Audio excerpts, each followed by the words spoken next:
Selam arkadaşlar. Bugün sizlerle Stellaris oynanış serimize başlayacağız. Yeni bir oyun serisi. Daha önce devam ettiğim seriye çok uzun zaman ara vermek zorunda kaldım. O yüzden de o seriye devam edemeyeceğim maalesef. Sonrasında zaten bende olmayan 2 tane yeni DLC'yi satın aldım. Onlarla birlikte biraz oyun değişiyor. O yüzden de yeni bir seriye başlamak daha mantıklı geldi. Bu seriyi daha uzun soluklu sürdürmeye niyetliyim açıkçası. Hemen bakalım. Şöyle bir yine insan ırkıyla oynuyorum ama daha otoriter bir insan ırkıyla oynuyoruz. Otoriter olduğumuz için başkan ölene kadar başkanlık yapıyor, seçim yok. Sonrasında yeni başkan seçiyoruz. Aynı zamanda fanatik yabancı düşmanıyız. Bu da bizi diğer ırkları köleleştirmemize izin veriyor. Diğerleriyle daha düşmancıl bir şekilde karşılaşma yaşamamızı sağlıyor. Bakalım şöyle bir neredeyiz? Evet. Galaksinin bu bölgesinde köşede bir yerde kalmış bir devlet olarak başlıyoruz oyunumuza.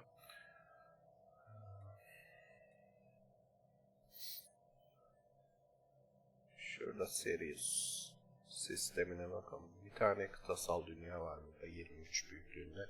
İlk genişlememizi oraya mı şuraya. Burada 20 büyüklüğünde bir okyanus, 16 büyüklüğünde bir çöl dünyası var. İlk genişlememizi şuraya doğru yaparız. Bizim için daha uygun yerleşim için. O yüzden ilk bilim gemimizi oraya gönderiyor. İnşaat gemimize de şurada hemen bir mineral inşasına başlatalım. Sonrasında kaynaklarımıza şöyle bir bakalım. Tüketim malzemelerimiz eksiye gidiyor. Bunu bir aylık satın alma ekleyin. 5 tane 5 tanesi bize aylık 8 enerji kredisine, pardon, 13 enerji kredisine mal olacak. Artı 42'deyiz. Birkaç tane daha alabilirsin. Daha 8 tane olsun. Şunu 200'e tamamlamamız lazım ki ilk koloni gemimizi inşa edebilelim. O yüzden biraz aylık takas ekliyorum oraya. Diğerlerinde zaten artıdayız.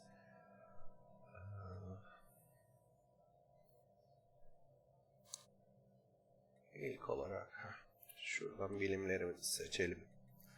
İlk fizik araştırması olarak burada fizik araştırmalarına bonus veren şunu seçiyorum. Biyoloji araştırmalarımızda yine toplum araştırmalarımızda buraya toplum araştırmasına bonus vereni seçiyorum. Ve mühendislik araştırmasında da yine mühendislik araştırmalarına bonus veren araştırmayı seçiyorum. Oyunumuzu yavaş modda oynuyorum. Yani normalde temelde bunlar 2000 maliyetli araştırmalar olmasına rağmen benim oynadığım versiyonunda 4000, yani 2 katı. Teknoloji araştırmaları 2 katı sürüyor. Aynı zamanda bununla birlikte gelenekleri yerleştirmek de aynı şekilde 2 katı maliyette. Popülasyonlarımızın büyüme hızı da aynı şekilde yavaş. O nedenle oyunu yavaş bir modda oynadığımı söyleyebilirim. Bu daha yavaş bir gelişim sağlıyor, daha yavaş bir oynanış. Aynı şekilde şeylerde daha uzun sürede orta oyun ve oyun sonu krizlerinin ortaya çıkması da daha sonraki yıllarda oluyor. Böyle bir oyun tercih ediyorum. Şimdi bunu gönderdik. Bizim oyunu başlatabilirim.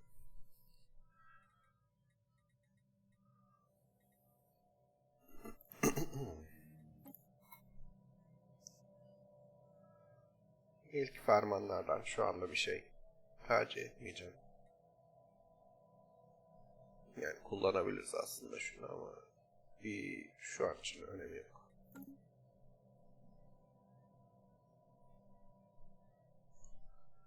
Şurada birlik puanımız 100'e ulaşsın. Bu arada biz de bir tane bilim gemimizi inşa edelim. Bu gemiyi, şu ilk gemimizi şöyle yukarı doğru göndereceğim. Bunu yukarı doğru göndereceğim. İkinci gemimizi de şöyle ya da şöyle. Evet. Şuna önce bir tane lider atayalım. Şu arkadaşı atayacağım. Yasin bunu böyle şuradan sanırım buraları falan araştırırız. Bir üçüncü bilim gemisi daha yapacağım. Onu da böyle aşağı doğru göndermeyi düşünüyorum. İlk olarak bu 3 gemiyle muhtemelen bir süre idare ederiz. Sonra dördüncüyü yapar mıyım bilmiyorum. 4 gemi belki. 4 olabilir.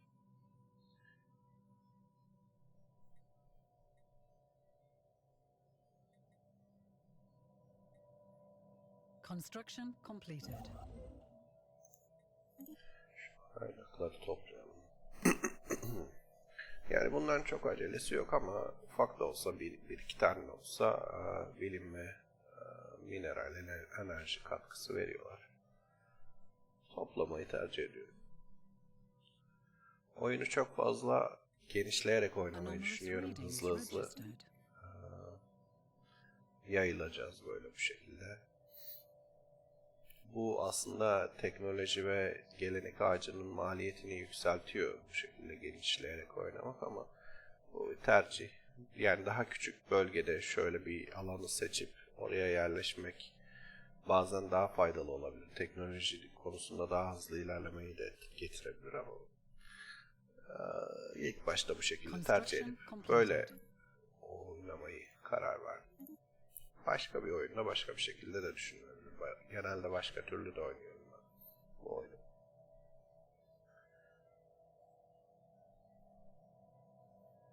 Ama yayılmacı bir ırk olalım istiyorum.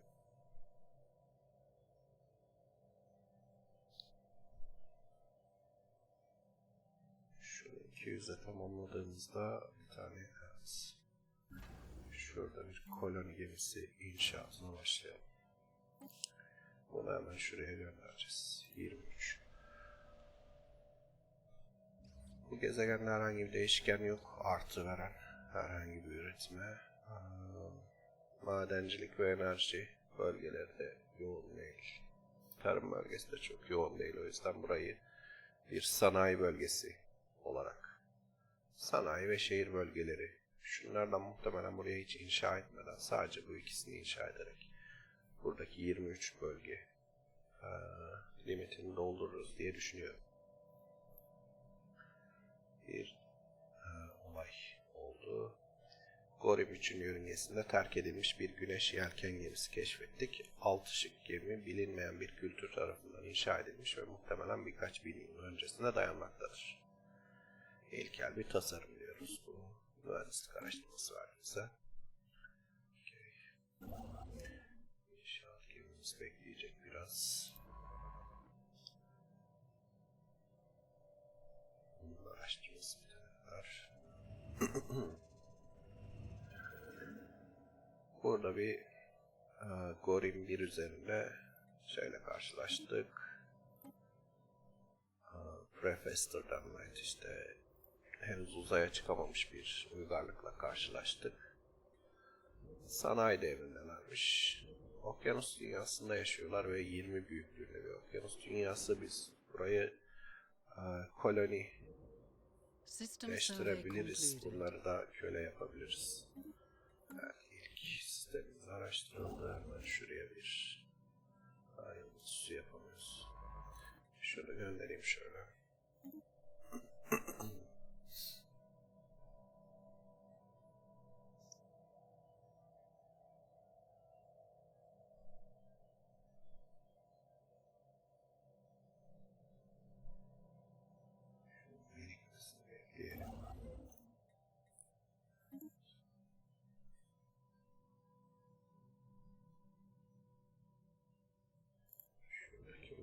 Şöyle bakalım. Gorin 1.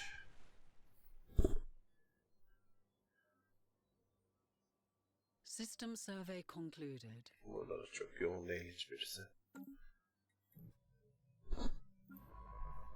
Bunu şöyle göndereceğim. Sonra şöyle göndereyim. Şöyle. Construction completed. İnşa et. Koloni gemimizi inşa edildiğinde hemen gönderemeyeceğiz.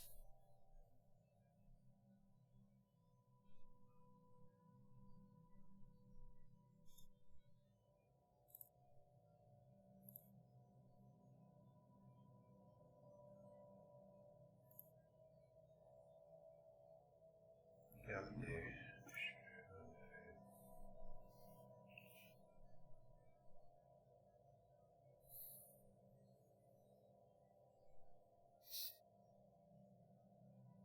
Construction completed. Bunu da şuraya bir yıldız istasyonu kuralım. Ondan sonra burayı ele geçirmeliyiz. Şunları.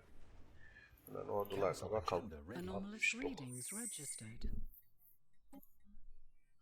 69 büyüklüğünde bir orduları var.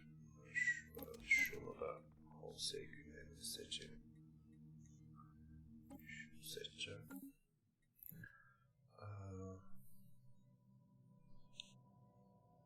We have detected an anomaly. Şuradan bir tane ordu. Bir bakalım bir tanesini oluşturalım. Kaçtı bunun şeyi?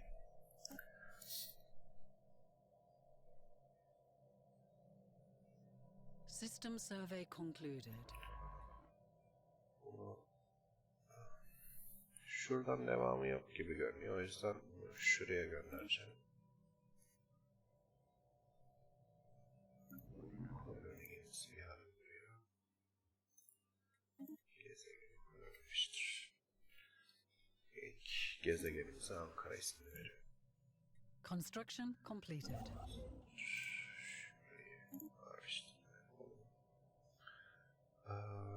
Bizim nakliye filomuz 19. 19, onların 69'du. O yüzden buraya 2 tane yapsak 38, 4 tane yapsak 76, 4 böyle riskli gibi 5 tane yapalım.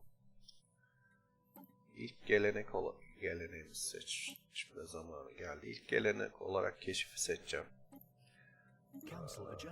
Keşif ve bir araştırmalara bonus veren şeyler var. O yüzden gelenekleri var. O yüzden onu tercih ediyorum. Onu seçince buraya bir yıldızları haritalandır geliyor, fermanı geliyor. Bunu seçeceğim çünkü keşif hızımızı %25 arttırıyor ve gemilerin şu uzay yollarına algılamasını arttırıyor. Tercih edeceğim. Daha hızlı keşif, daha hızlı yayılımı sağlayacaktır. Evet, kolonimiz kurulmaya başlandı. Burası bir kalıntı, kolonyal kalıntılara sahip. O yüzden bina ve bölge maliyeti %25 düşük. Bizim ilk kökenden, ben normal insan kökenini oynamayı seçmemiştim. O yüzden dünyamız, ana dünyamız relik dünyası ve kökenimiz farklı olduğu için ilk birkaç gezegenimizde böyle bir özellik var. İnşallah gemimizi şuraya gönderelim. Şuradaki mineralleri alalım. Şimdi üçüncü bir gemisi inşa etmeliyiz bu arada. Seviye atlayanlar var. Başkanımız seviye atlamış.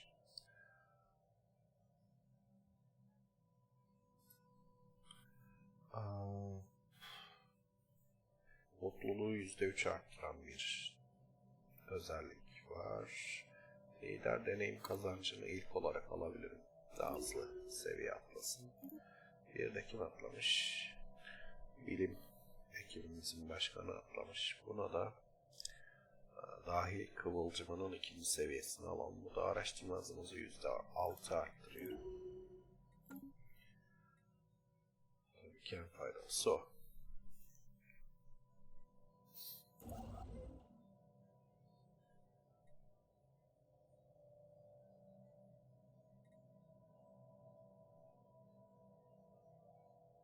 Bunları inşa edilsin. System survey concluded. Buraya da gitmemize gerek yok. Buradan da devam etmiyor. O yüzden bunu şuraya, sonra da şuraya göndereceğim.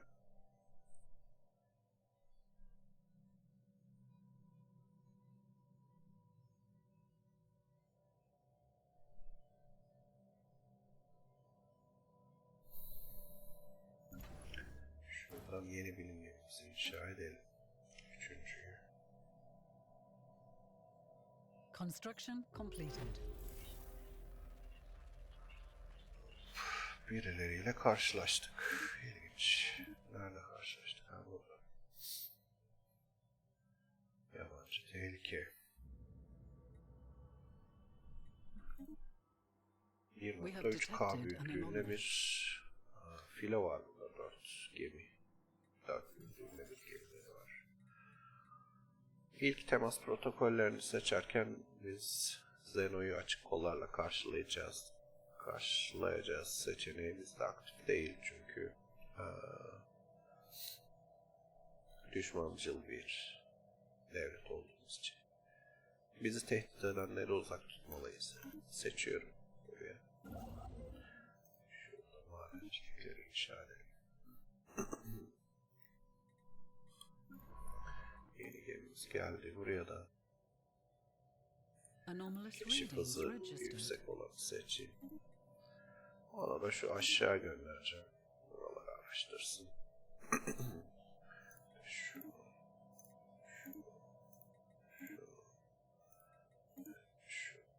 Neyse araştırsın. Buraları araştırsın.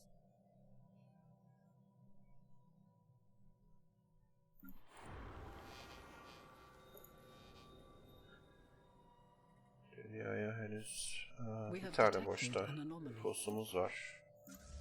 Şunlar oluşturulmuş. Gönderelim ve şurayı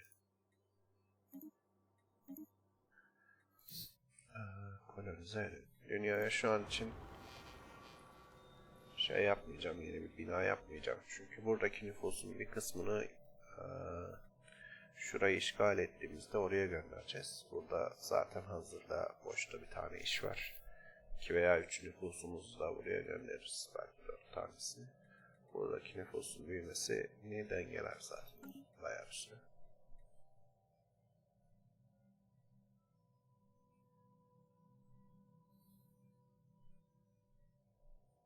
We have detected an anomaly. Şunlarla iletişimi başlatalım. Bir tane elçiyi görevlendirip.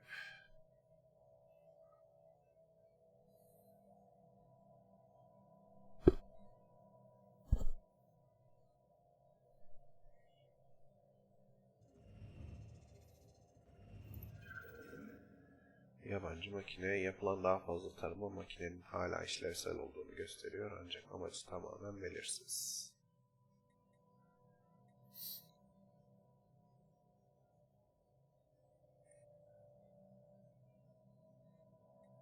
Çekelim.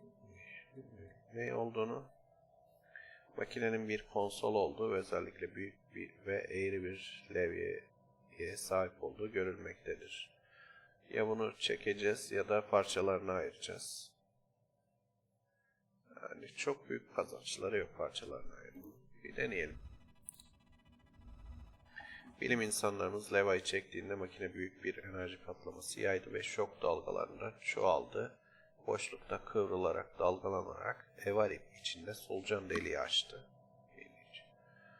Kalıntı enerji yayıldıktan sonra solucan deliği ve hemen çevresi stabil hale geldi ve güvenli geçiş için uygun görünmektedir. Diğer tarafında bizim nelerin beklediği konusunda bilim insanlarımız emin değil. Solucan deliği oluşturduk. Şurada. Şimdi parçalarını ayırabiliriz. Bu kez 1051 fizik araştırması ve 346 mineral gelecek. Ya da buraya makineyi araştır diyebiliriz. Bu da bize buraya artı 7 fizik araştırması ekleyecek. Bunu seçiyorum. Doğal solucan deliği istikrarlı hale getirilebilirse kullanırız diyor. Okay. Our forces are making planetfall. Evet, istilaya başladık.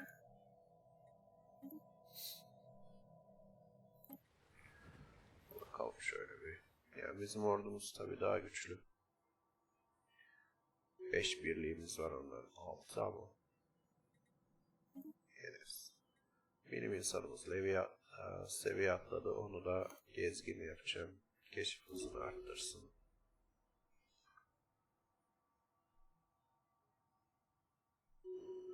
Birazdan bitecek. War report. Enemy planet secured. Şunu da seviye atlatalım. Lider ömrü ya da keşif hızı lider ömrü olsun. Evet, istilayı tamamladık. Şimdi burası ilk başta bir isyan edecek.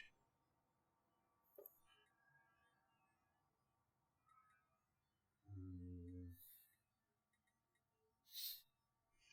7 tane mineral bölgesi, 7 tane tarım bölgesi var uygun olan. İkisi inşa edilmiş, ikisi inşa edilmiş. Sanayi bölgesi 9, enerji 4. Buraya muhtemelen hiç enerji bölgesi yapmayız. Tarım ve maden var. Nüfuslarına bakalım şöyle. Böyle bir tipleri var. Okyanus dünyalarında yaşıyorlar. Kıtada da yaşayabilir. Bizim yaşadığımız gezegenlerde de %60 oranında yaşayabiliyor. Güzel. Çiftçiler, gıda üretimleri %15 fazla. Buraya o zaman gıda, tarım alanları çok yapacağız. Lider ömrü 20 yıl fazlaymış. Bunun bizim için bir faydası yok. Savunma ordusu hasarı %50 fazla. Popülasyon konut kullanımı %10 fazlaymış. Ve hükümet etik çekiciliği %15 düşük. Okey. Şimdi o zaman burada suç %41, konfor eksi %7.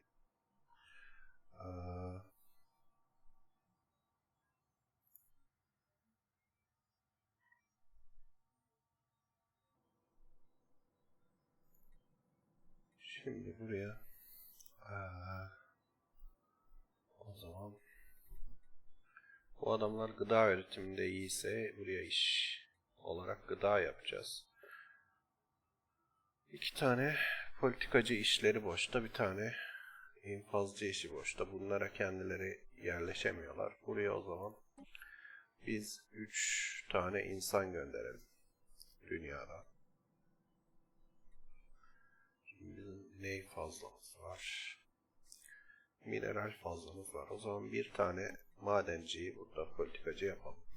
Bu adamlar çiftçi yapacağımıza göre şuradan çiftçilerimizden birini politikacı yapalım. Bir çiftçimiz de polis yapalım. Suç %41'den %19'a düştü. Bu arada istikrar hala 0. Konfor eksi 4. O zaman şimdi öncelikle şunları işçilere yerleştirebilmemiz lazım. Hemen iki tane tarım bölgesi yapalım. Diğer taraftan tarımı azalttık. Bu tarafa gönderelim onları.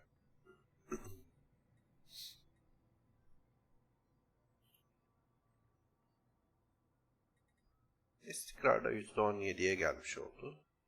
Şuradan bir kararlara bakayım.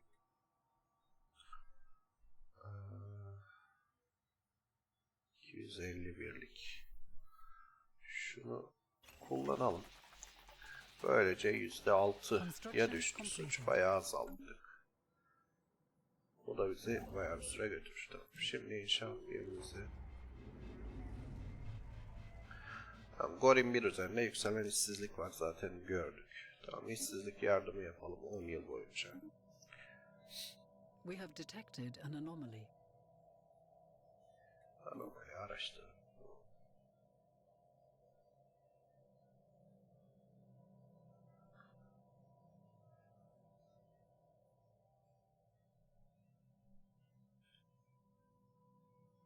Şimdi 3 tane gemimiz araştırma yapıyor şimdi. Bir tane daha. Biraz daha araştırsınlar mı yoksa? Biraz daha araştırsınlar. Biz bir inşaat gemisi daha yapalım. Mumyalanmış pilot. Müprit 5 üzerinde yüksek yörüngede süzülen daha önce bilinmeyen bir memeli türüne ait mumyalanmış kalıntılar bulundu. Varlık bir kaskla birlikte tam bir uçuş kıyafeti giymiş gibi görünmektedir ve eski bir savaşta fırlatma yapan bir savaş pilotu olabilir. Tamam. Trajik bir kader. 382 toplum araştırması System verdi. survey concluded. Şimdi bunu aşağıda bu var zaten. Seni böyle göndereceğim. Construction completed. İnşaat gemimizi şuraya gönderelim. Burada 8'de ticaret değeri varmış. Onu da almak isterim açıkçası. Şimdi yeni inşaat gemimiz de geldi. Yeni inşaat gemimizde şu yukarı göndereceğim. Bu da şunu takip etsin, onun araştırdığı yerleri. Sınırlarımıza katsın. Şu arkadaş yaşam formlarıyla iletişim kurma çabamız devam ediyor. Bu arada başka birisiyle karşılaştık. Nerede karşılaştık? Aha, burada. Daha iyi göremedik. Neymiş? Bunlar daha güçlüler. The Grunur. Grunur. Nerede Grunur? Şurada. The UNS Teas mürettebatı AZ 11981 üzerinde 7 milyon yıl önce yaşamış olan eski bir uzay yolculuğu yapan bir türün kalıntılarını keşfettiklerini heyecanla bildirmektedir. Okay. Arkeolojik alan oluştu orada. System survey concluded. Buna zaten görevlerini vermişiz. Olmaz. Seni buraya gönderemiyoruz, o zaman şuraya göndereceğiz. Şu yolu bunlar kapatmış. Buraya gidemiyoruz. Biz buraları araştırırız.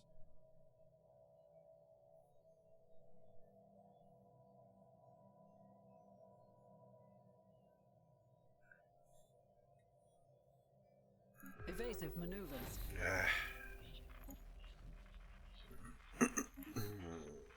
Tamam. Evet. Bunlar korsanlar. Nerede? Ha.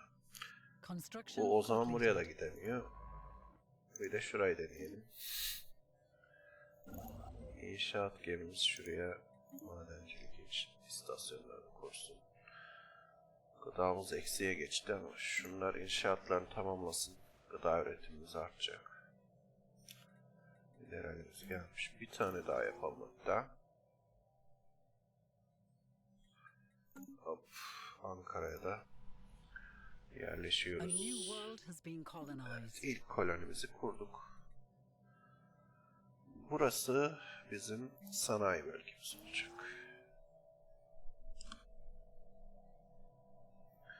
Buraya şunları inşa etmeyi pek düşünmüyorum. Belki madencilik için kullanılabilir, 8 tane bölge var. Ama diğerlerini hiç kullanmayız. Yani burada 3 tip bölge inşa edebiliriz. Kimle karşılaştık? Evet, gizemli gözlemciler, bunlar düşmüş ya uygarlıklar oluyor. Tamam, sizde şu anda işimiz yok. Neredesiniz? Ha, buradalar. Daha da uzaktalarmış da. Bu halimiz seviye atladı. Buna lider deneyim kazancı %10 olabilir. Doğurganlık faizi olabilir. Bu popülasyon büyüme hızını arttırıyor.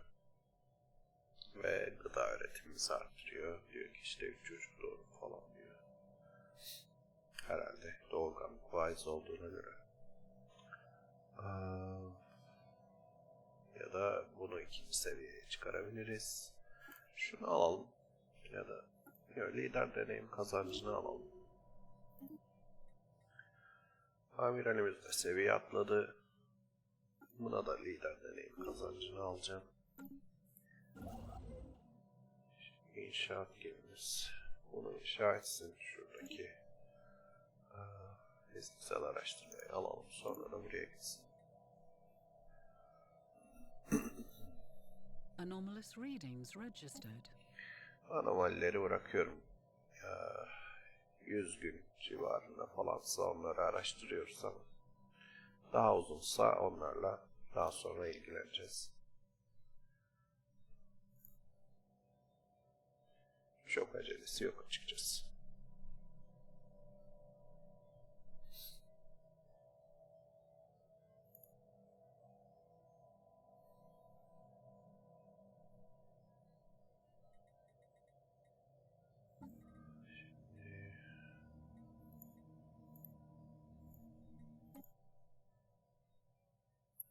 Buraya ikinci bir ferman ekleyemiyoruz henüz.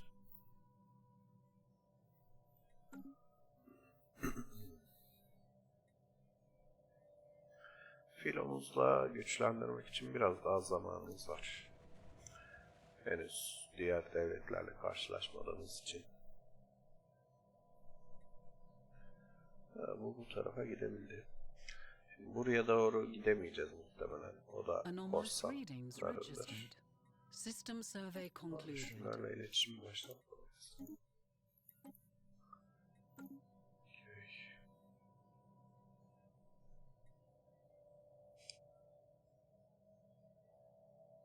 System survey concluded. Şurası %90 korsanlarındır. Diyelim. Çünkü şunların korsanlar olduğu çok bariz.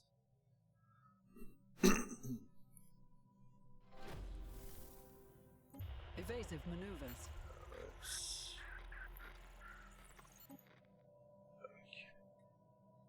Construction Yani bu completed. kadar güçlü filolar Construction ve completed. düşman korsanların olduğunu garanti ediyor tabii.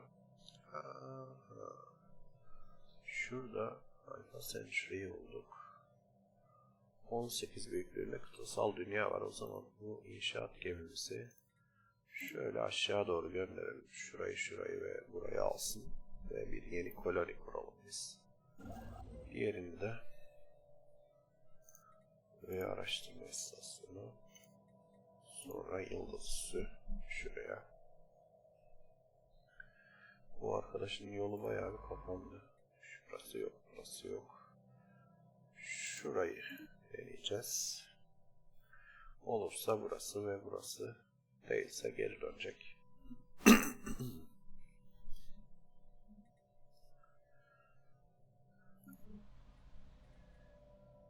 Ankara'da ilk sanayi bölgemiz geldi. Şimdi sanayi bölgesi gelince buradaki kolonistimizi sanatkara çeviriyorum. Bu da bize tüketim malzemelerine artı vermesini sağlıyor.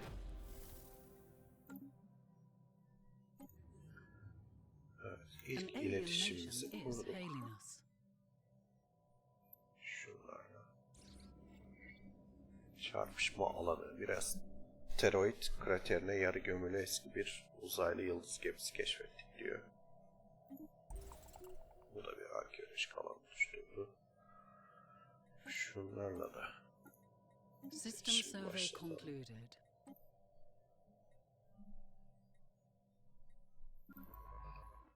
Şuradaki bilim gemimizi şöyle göndereyim. Şöyle, öyle ve buradan gitsin. Anomalous readings registered. Evet, ilk gelenek olarak şunu seçeceğim ve keşif hızımızı %35 arttıracağım. We have encountered spaceborne life forms. Yine biriyle karşılaştık. Ne? Ancient Mining Drone. Yine dronelar bunlar. Şunlar da öyleydi galiba, evet.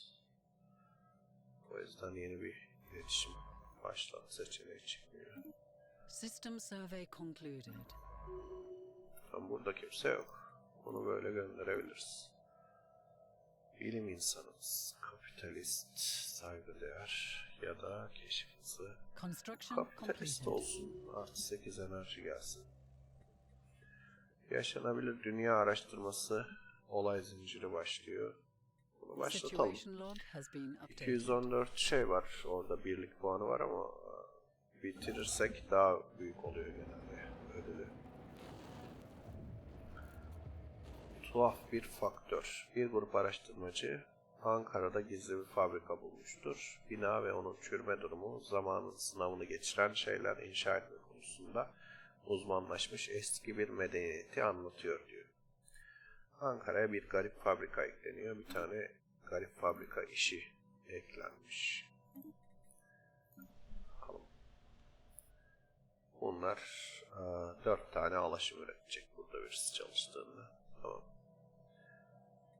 Yeni nüfusumuz gelince orada çalışsın. Okay. Şunlarla iletişimimiz ilerliyor.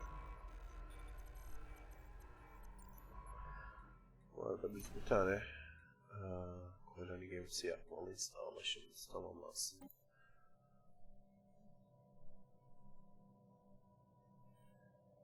Daha zaman var, şunun buraya gelmesi gerekecek.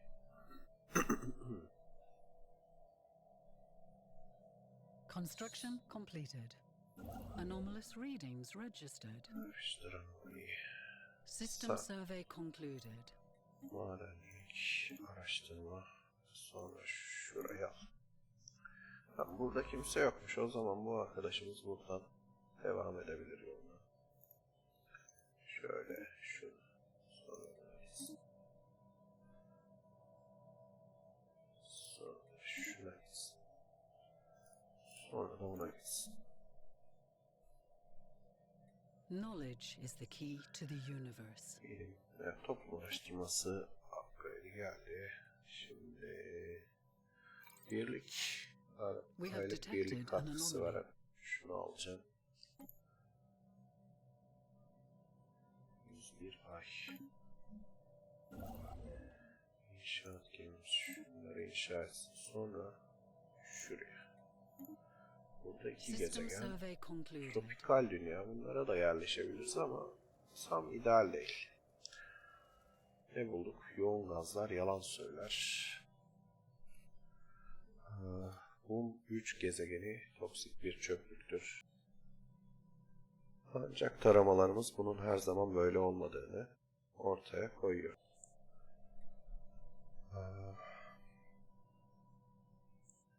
Şimdi soyu tükenmiş bir medeniyet, iklimi değiştiren yakıtlar ve toksinlere aşırı bağımlılıkları yoluyla kendi ev gezegenlerini yok etmiş görünüyor diyor.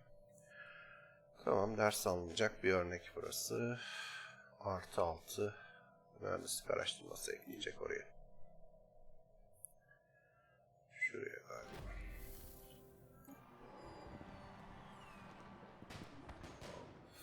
Şunlarla iletişimimiz ilerlemiş. Buraya yine tarım bölgesi inşa edeceğim. Burayı tarım gezegeni yapacağız tamamen. 5 tane işsizlik var. Hatta bir tane daha inşa etsek. Pardon, oluyor. O zaman sonrasında bir şehir bölgesi inşa edelim, orada çalışsınlar. Tamam. Bunlarla iletişim kurma çalışmamız devam ediyor.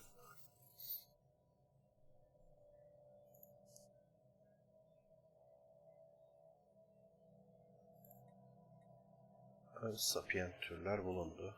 Okey. Ön sapient türleri bizimkiler yok ediyordu galiba. Şuradan politikalara bakalım. Ön zeki varlıklar. Evet, yok etme. Aktif. Bunu koruma altına alacağım. Koruma altına alınca oralarda hayvanat bahçeleri oluşturulabiliyor. O da insanları mutlu edebiliyor o yüzden. Ayrıca sonra onları geliştirebiliyorsunuz. Köle olarak çalıştırırız. Geliştir. O da bir ihtimal. Bilmem, belki de geliştirmeyiz.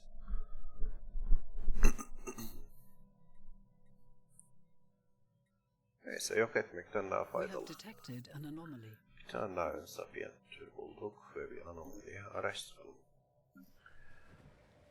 Gorim 1'de hala istikrar sağlayamadık. Şu 5 yıl içinde Stellar Culture Shock bitecek. O bitince zaten düzelir burası. Ama öncesinde de şunların çalışabileceği alanlar oluşturdukça bu düşecektir.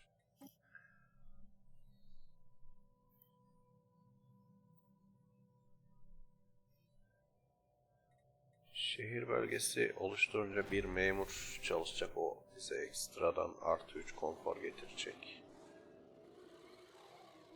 Yırtıcı bitki hayatı. Nerede buluruz? Şurada bulmuşlar.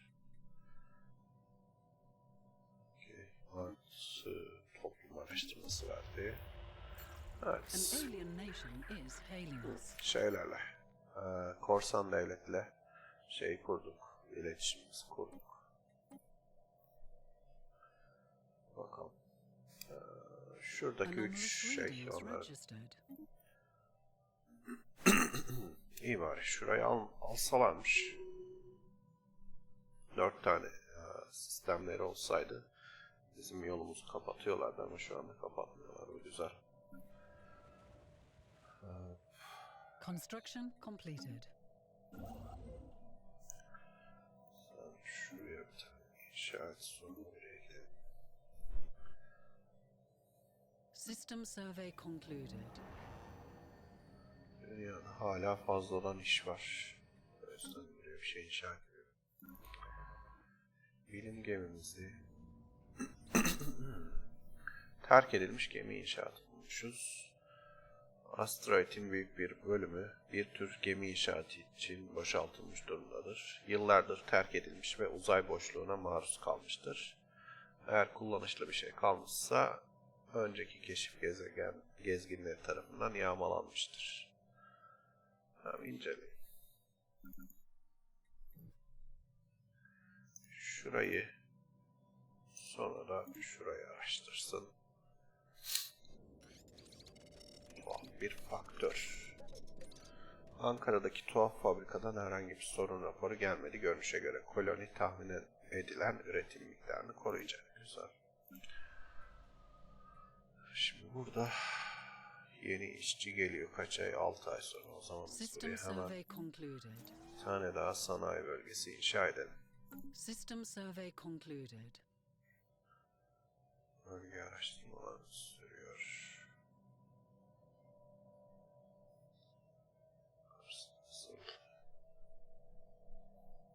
Construction completed. Buraya bir stratejik kaynak ve karanlık madde keşfetmişiz. Şuraya yerleşme gönderelim insanlarımızı. Buraya da İstanbul diyeceğim. Okay. Buraya bakalım. Burada da çok bir kaynak yok açıkçası. Özellikle mineral ve enerji açısından. Bilmiyorum, kullanır mıyım bunları. Başka bir yer bulamazsak mecbur kullanacağız. Şunu madencilik araştırma istasyonlarını kursun. Ona ihtiyaç çok oldu. Sonra gel şuraya da bir istasyon kur.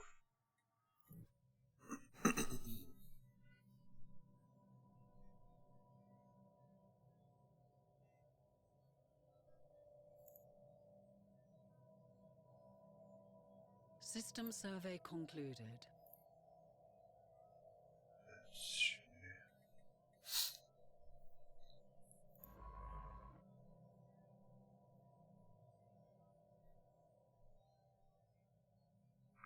diğer devletlerle hiç karşılaşmadık. Hiç.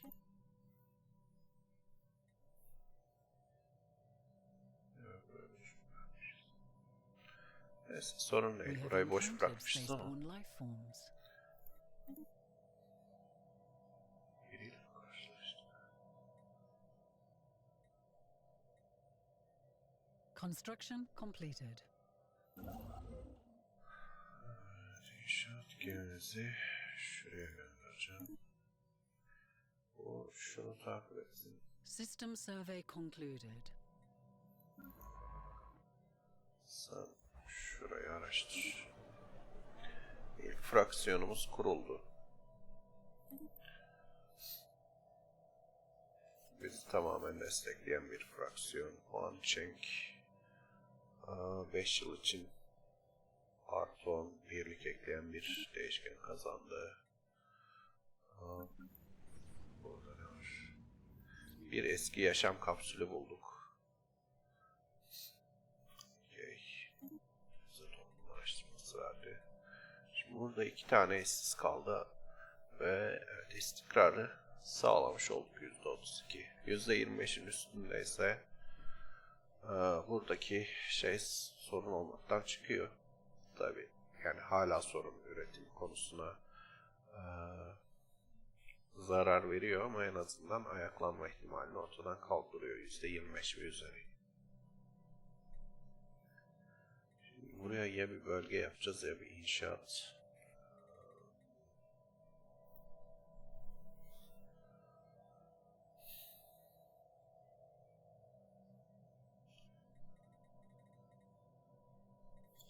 Hidrofonik farm olsaydı buraya hidrofonik farm yapardık. Gıda üretimini biraz daha arttırır. Burayı gıdaya yönlendireceğiz gibi görünüyor. Zaten yönlendirdik. Evet. Belki yerli anıtı yapabiliriz. Yerli anıtında çalışabiliyorlar çünkü yerliler. Bu köleler. Araştırma olabilir. Yerli anıtı yapalım bir tane. Çok sevdiğim bir bina değil aslında ama. Neyse. Birlik üretimine ihtiyacımız var. Gelenekleri hızlı yerleştirmek için. Mühendislik araştırmasında şimdi korvet ve fırkateyn gövde puanını %10 arttıran bunu seçiyorum. Çok uzun sürecek gerçi.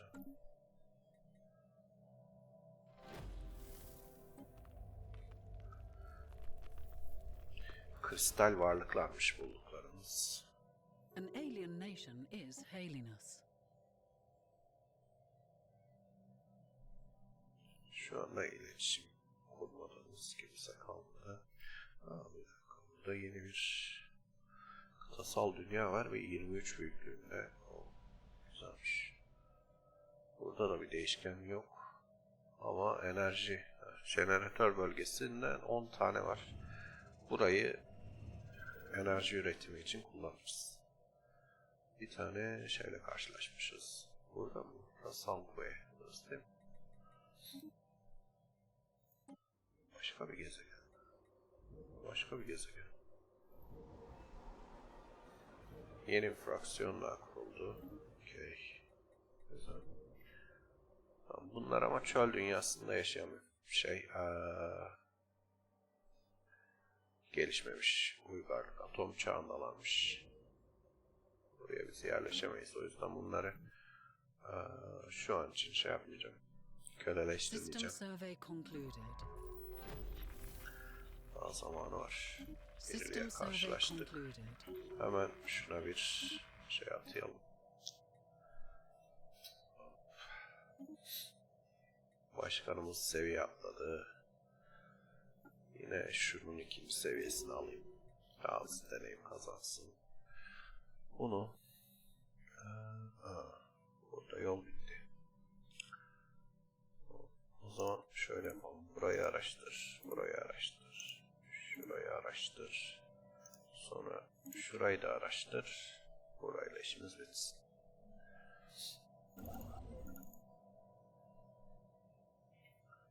Sen şunu inşa et, sonra bunu inşa et. Buraya kadar gelsin.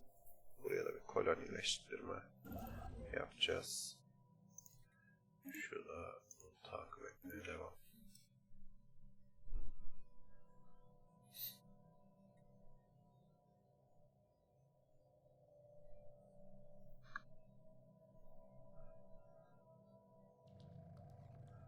Terk edilmiş geçit. Evet.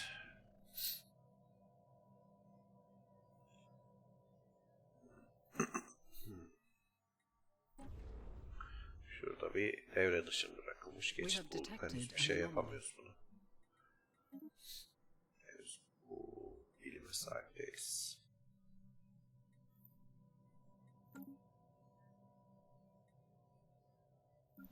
Ankara'da bir tane boşta işimiz var.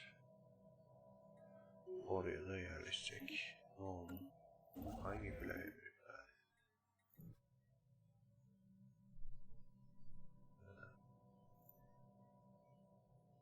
Ha etki puanımız kalmamış. Tamam, sen buraya git yine.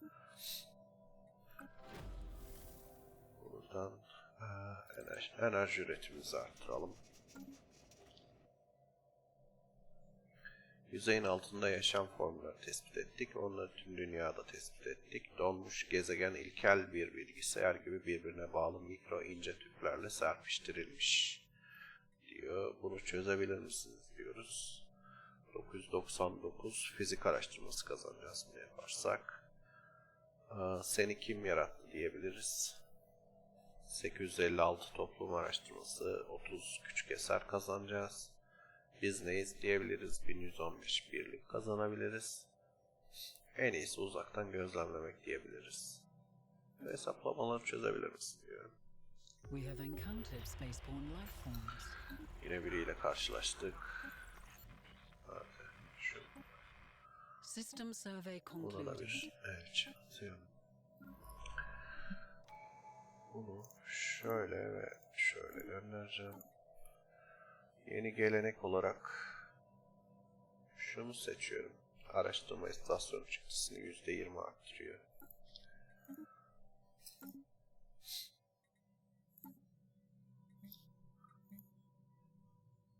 Drone çalışması 58 ay çok iyi. Kristal çalışması 21 ay. Belki alınabilir.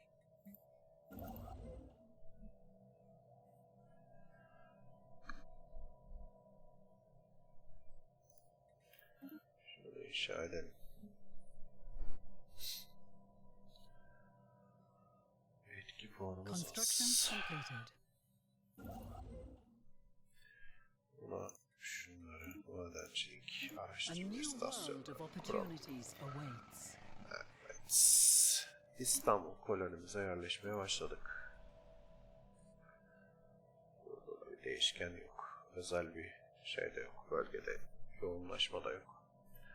Burayı da büyük ihtimalle sanayi ve şehir bölgesine ayıracağız büyük oranda. Construction completed. System survey concluded. Sen de buraya madencilik istasyonları kur. Orada da biraz etki puanımız biriksin. Tüketim malzemeleri üretimimiz eksiye gidiyor. Ya. Ankara'yı tarım dünyası olarak seçmiş. Şimdi Ankara oyunun böyle bu saçma kararlarını göstermek için anlatıyorum. Ankara'da bizim tarım dünyamız, tarım üretimimiz sıfır. Yani, tarım bölgemiz yok. Herhangi bir tarım üreten binamız yok. Burayı tarım dünyası seçiyor. Çiftçi üretimini %25 arttırıyor diye. Tek bir tane çiftçimiz yok. Yani oyunu otomatiğe bırakırsanız bu sektörlerin belirlenmesi konusunda bazen çok doğru tercihler yapıyor, bazen çok anlamsız tercihler yapıyor. O yüzden genelde bırakmıyorum kendisine. 5'in üzerine çıktıktan sonra nüfus, 5'e çıktıktan sonra ilk tercihini yapıyor. Ondan önce koloni. Biz burayı fabrika dünyası yapacağız. Fabrika dünyası yapınca bizim tüketim malzemeleri üretimimizi arttıracak. Evet. Şimdi benim gemimizi şuraya gönderelim.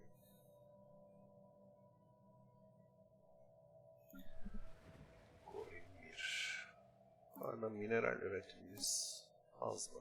Bundan birkaç tane We have satabiliriz. encountered spaceborne life forms. Karşılaştık. Ve bunlar. Okay. Şimdi o zaman seni şöyle göndereyim bari. Dönüp duran gölgeler. Pastamor 5'in yüzünde büyük düzensiz gölgelerin düzlemleri dolaşır diyor. Yani şurada. Bunlar bulut değil, atmosferin üst katmanlarında süzülen organik materyallerin tabakaları tarafından oluşturulur. Tamam.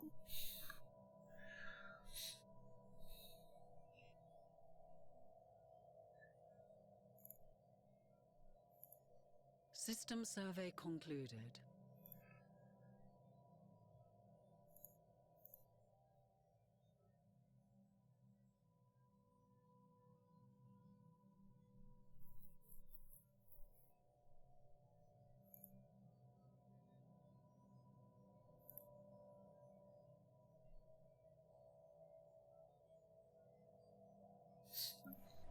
Gorin 1'i de madencilik dünyası olarak seçmiş. Anomalous readings registered. Burayı da tarım dünyası yapabiliriz.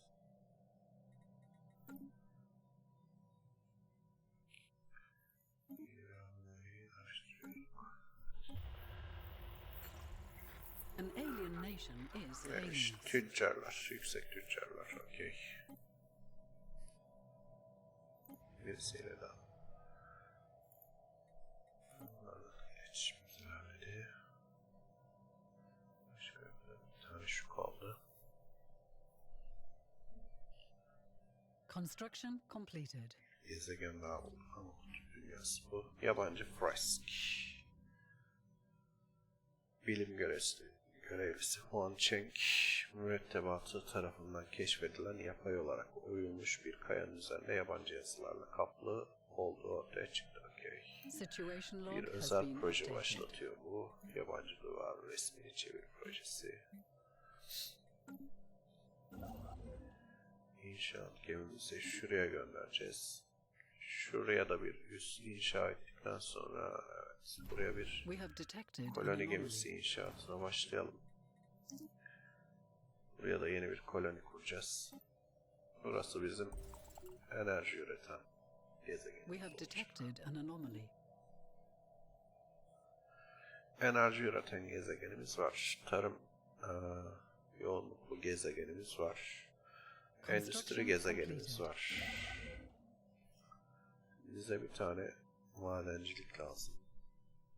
System survey concluded.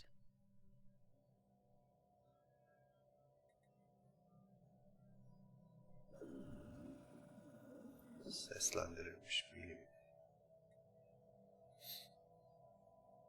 Savomya sistemindeki olağan dışı girişim deseni içinde gömülü bir sinyali izole etmeyi başardı. Bu sinyal bir şarkı. Daha doğrusu gelişmiş bir matematik denkleminin karmaşık bir seslendirmesi ve bilim subayı Huan Cheng'in kafasından bir türlü çıkmayan bir şarkı diyor. Hem toplum hem fizik araştırması kazanmış.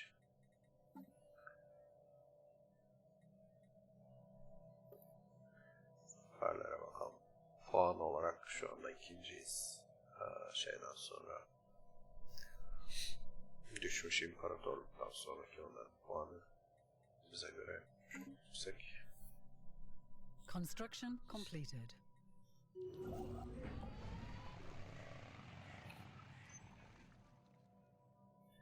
Yemek veya yenmek. 13S758 etrafındaki enkaz alanının kenarlarında tanımlanamayan bir kökenin acınası bir şekilde buruşmuş bilim gemisinin varlığı bulunmaktadır. Gövdedeki ısırık izleri ve sindirim sıvıları geminin büyük bir yırtıcı tarafından çiğnendiğini ve ardından kusulduğunu göstermektedir.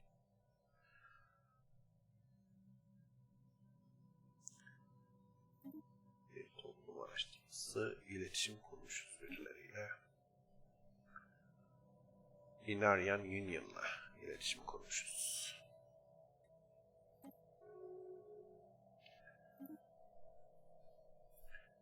Bilim insanımız seviye atladı. Onunu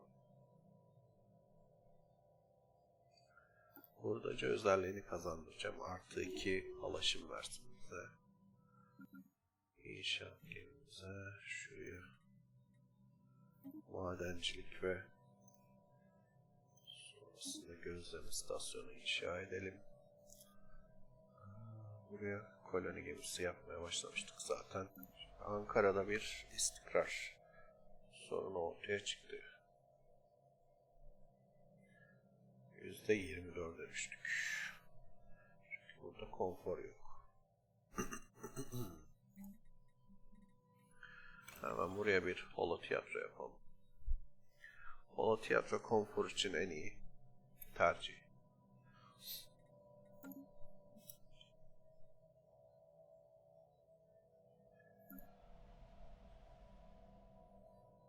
İyi bu kadar çok. Anomalous readings registered. Construction completed. Dünyada da boşta işimiz kalmamış. Buraya bir tane araştırma laboratuvarı yapabiliriz artık. Popülasyonumuz gelsin, araştırmacı olsun. Research concluded. Oraya ne research? Birlik araştırması katkısı veren bilimi bulduk. Şimdi şunu seçeceğim. Bu döşeme kilidini açar. Bunları, bu gezegendeki engelleri kaldıran bilimler bazen çok değersiz gibi görünebilir ama çok önemli bir teknoloji. Terraforming'in ana şeyidir, ön koşuludur bunları araştırmak. O yüzden bazen bunları erken olarak araştırmak isteyebiliyorum. Oyunda çok fazla ön koşul olan bilim yok ama bu şekilde bazıları için var. Burada tek seçeneğimiz var. Şunu seçeceğiz. Araştırma seçeneklerine +1 veriyor. Bilim insanı lider maliyeti %10 düşük. Ve bakım maliyeti de %10 düşük. Çok önemli değil. Ama olsun. Bir sonraki geleneğimiz 20 ay sonra.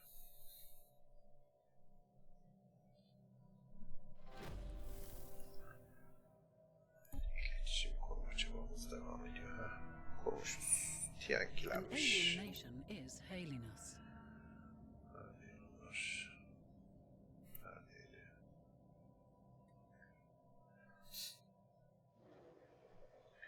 İlkel çorba.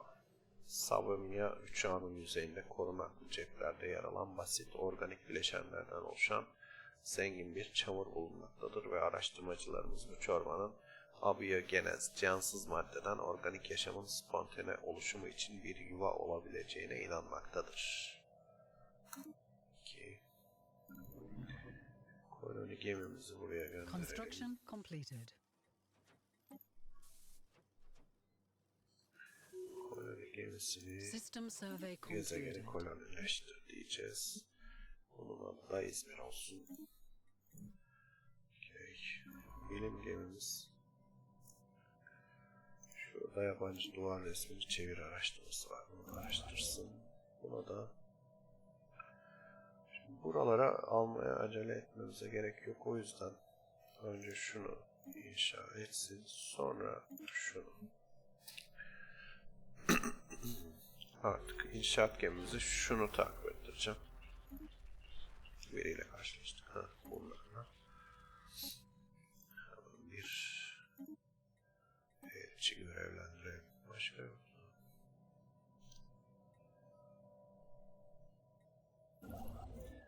Diğer inşaat gemimiz de şunu alsın.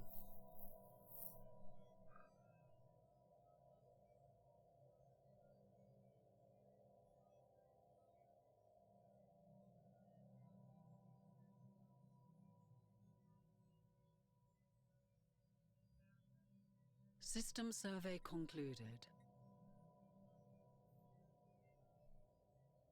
Şunun burada araştıracağı yerler bitmek üzere. Ondan sonra bunu versek. System survey concluded. Sundays. Construction completed. Şöyleyiz.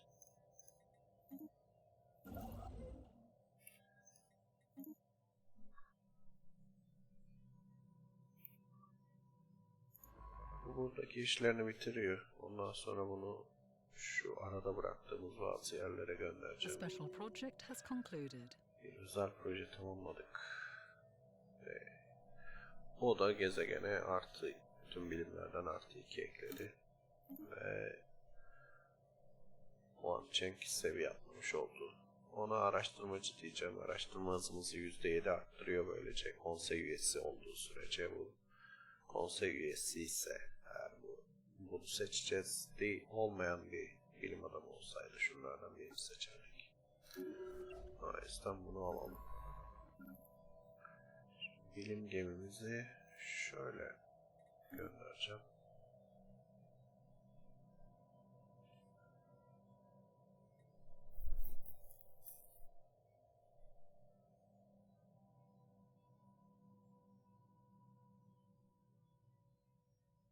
Şu anda 4 gezegenimiz var. Bir tanesine de yerleşmeye gidiyoruz. 5 olacak.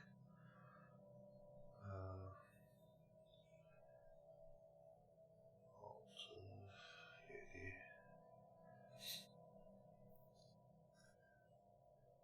Bize bir en azından 10 gezegen falan lazım.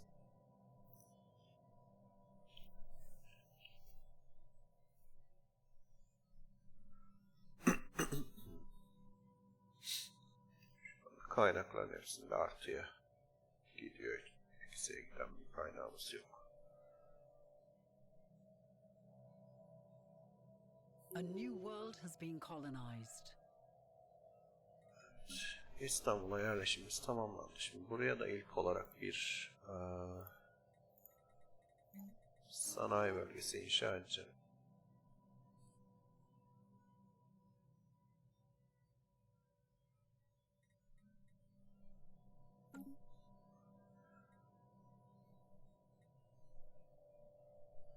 Şurada bir gezegen daha bulmuşuz. We have detected an anomaly. Neymiş? Bu da kıtasal dünya ve 19 büyüklüğünde gayet iyi bir gezegen. Research concluded.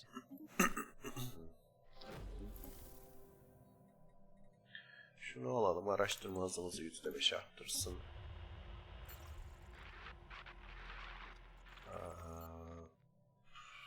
Daha yakından incelemek için bazılarını yakalayalım.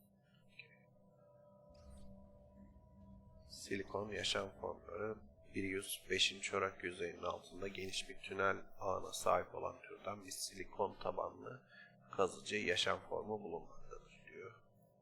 Bu artı 3 mineral eklemiş şuraya.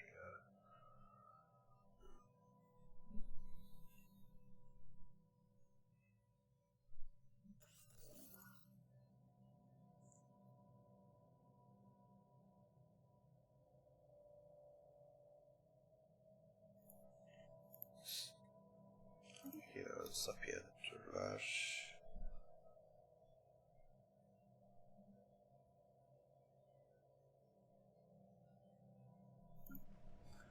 Gorim 1'de ne yapsak?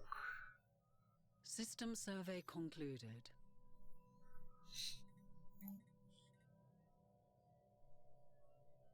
Buraya bir araştırma laboratuvarı kurabilirim. Bunlar araştırmacı olarak çalışabiliyor. Ankara'da boşta bir işimiz kaldı. O da dolmak üzere. Buraya da yeniden bir sanayi bölgesi. İlerimiz yok. Sağ. System survey concluded. Tamam, şimdi seni şuraya, sonra Construction buraya, completed. sonra buraya, sonra şuraya, sonra şuraya ve şuraya göndereceğim. Bir fraksiyon daha kuruldu.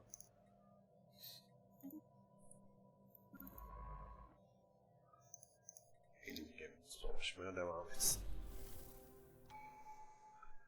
Okay. Şunlar neymiş?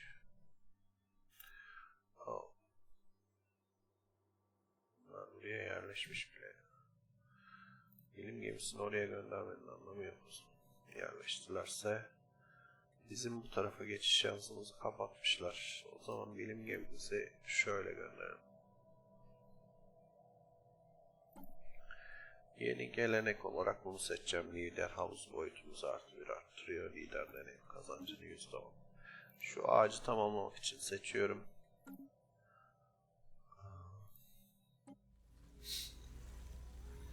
Yabancılar ele geçirmişiz. Kaleonu. Şurada. Esirlere sorgulama yapalım. Oh. Bunlar da bizim bilim gemimizi kaçırdılar.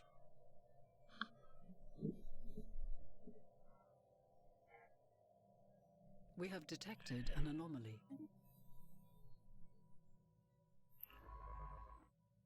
Bundan vazgeçtim ya. Bunu göndereceğim şuraya.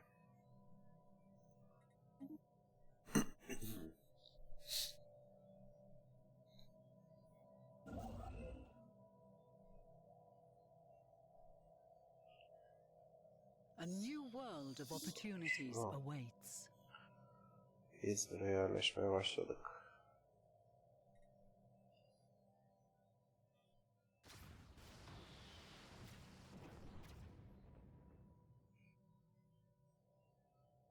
Bilim görevlisi Huan Cheng, Sirius 7'yi kaplayan buz üzerinde hareket eden ışık dalgalarının yabancı kökenli olduğunu bildiriyor.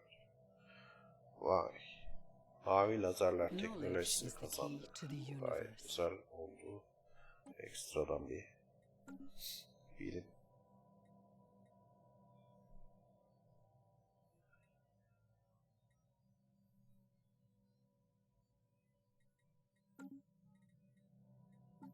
Artık gemilerimizi tasarlamaya başlayabiliriz sanki. İlkini bir interceptor yapacağım. İki tane mavi lazer, bir tane füze. Arası. Construction completed.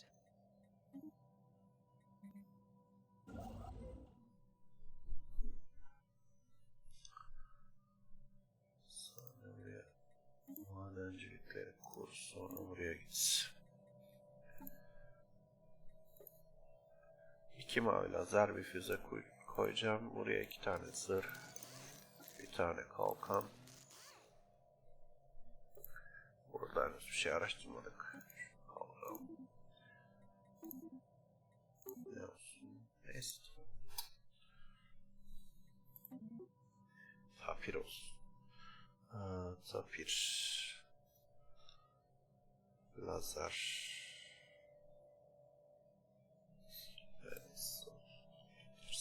Diyelim şuna. Bir diğeri yeni bir korvet daha, bu da nokta savunması içeren bir şey olsun. Yine bir lazer, bir de füze koyalım. Buna da diyelim. Şu otomatik oluşturalım, silelim. Savunma platformunu yapmış, böyle yapmış. Hepsine lazerler döşemiş.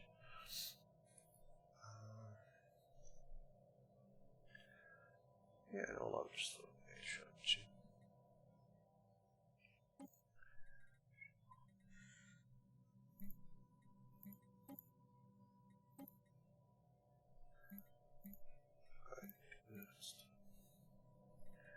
Şuraya bir tane savunma platformu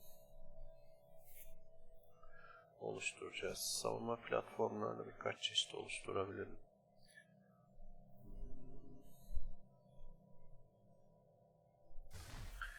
Bir tanesi nokta savunma içersin. 4 tane şunlardan, 4 tane flak. Şuraya 3 tane zırh diyelim. 3 tane de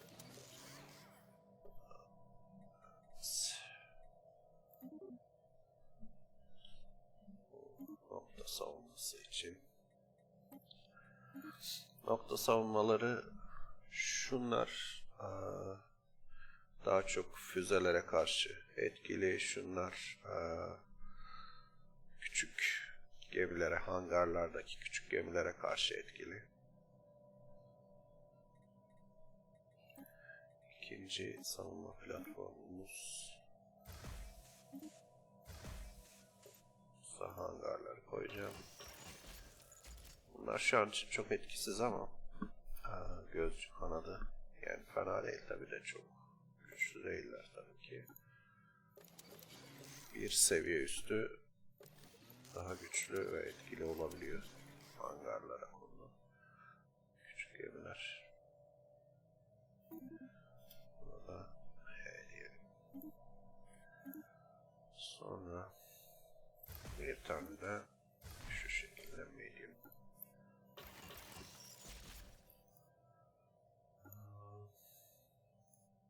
Ya da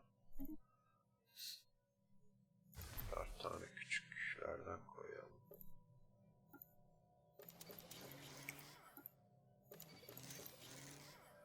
Bunlar da güzel.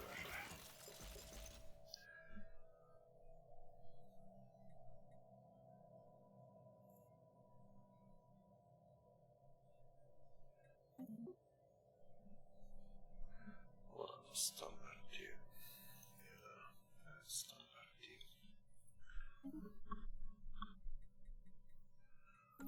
Şimdi filomuzu şu kendisini oluşturduklarının yerine 3 tane noktası olmuşsa da çevirelim. Artı 3 tane de yeni oluşan tasarımımızdan ekleyelim ya da hatta 5'er tane yapabiliriz. 5'er tane olsun. Biraz filomuzu güçlendirmeye başlayalım artık. Çünkü diğerleriyle iletişim kurmaya başladık. Yani diğer devletler bizim zayıf olduğumuzu görmesin. Saçma sapan bir şekilde savaş açmaya başlayabiliyorlar.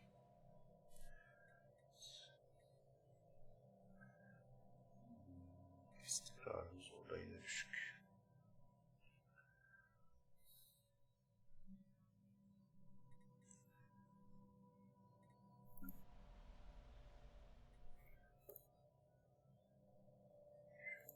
Koyarız, kaldıralım.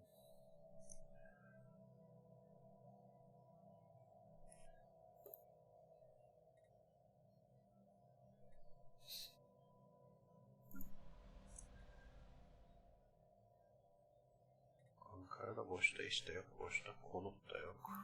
Yine bir tane. System survey concluded. Bir tane şundan inşa edelim. Birimlerimizi şöyle göndereceğim.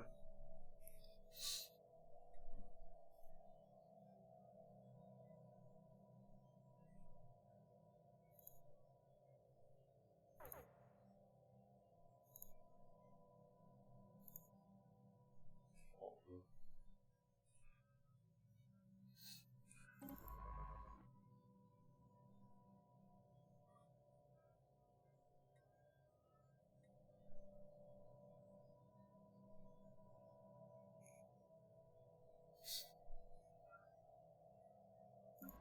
Şunun gelmesi lazım. Yani bunu şöyle aşağı doğru gönderip şuradan şu düğüm noktasını araştırıp bunu da arada buraya doğru yönlendireceğim. Ne kadar hızlı yaparsak şurayı alabilmemiz o kadar iyi olur. Çünkü şurayı kapattıkları için bu alanı tamamen kapatmış oldular bize. Evet. Ve iletişim kurduk. Despotik imparatorlukmuş bunlar. Otoriter ve yabancı sevdalısı. Aslında güzel. Nereden almış? Nereler almışlar? Şurayı ve aşağıya almamışlar. Yani şuraları alabilirsek belki belki şu tarafa geçmek için bir şansımız olabilir. Ama burayı da kapatırsalar ya da burayı da bizim için şu taraf artık yok gibi olacak. Şurada 3 gezegen bulmuşuz ama hiçbirine yerleşemeyiz. Buna da yerleşemeyiz. Bu da biraz zor. Okay. Araştırma tamamlandı diyor. Tamam. Yaşanabilir dünya araştırmasını tamamladık. Güzel kaynaklar verdi bize.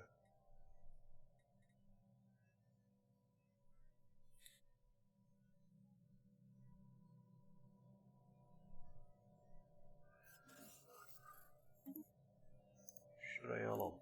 Burada bir tane kıtasal dünya vardı. Tamam.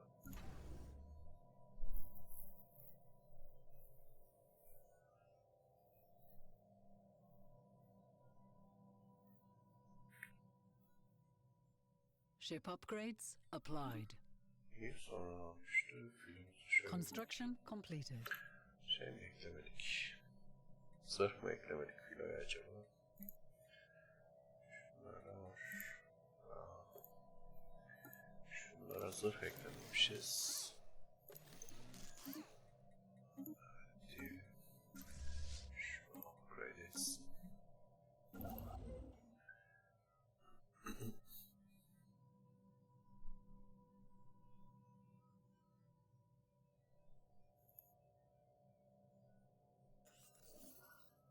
Bir stratejik kaynak keşfedildi. Neresi? Egzotik gaz keşfetmişiz. Okay. Şurada bir tane Ship upgrades applied.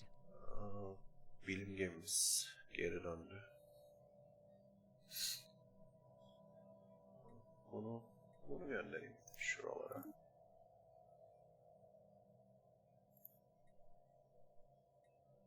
Şuraya ve şuraya, sonra şuraya.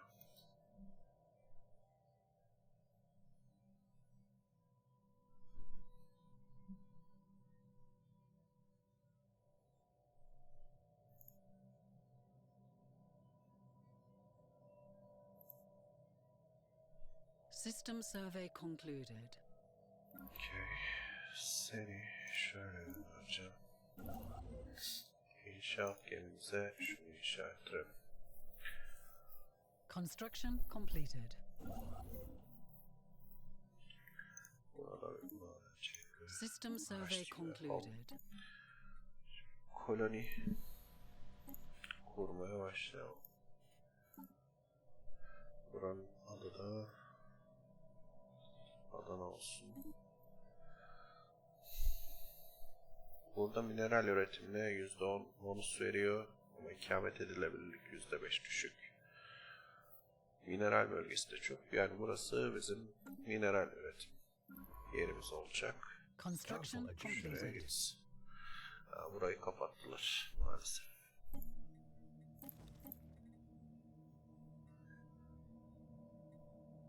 Knowledge is the key to the universe. Şunu seçelim. Şurada biriyle karşılaştık yine. Tamam. Buraya bir filoyu gönderelim. Şunları yok etsin. İnşaat gemimiz. Şunları inşa etsin artık. Çok hızlı gitmemizin bir anlamı kalmadı çünkü şurayı ve burayı kapattıkları için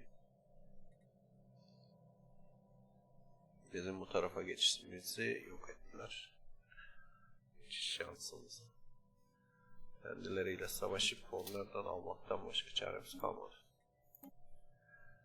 Şimdi hidroponik çiftlikleri bulalım. Bu arada yiyecek üretimimiz çok fazla.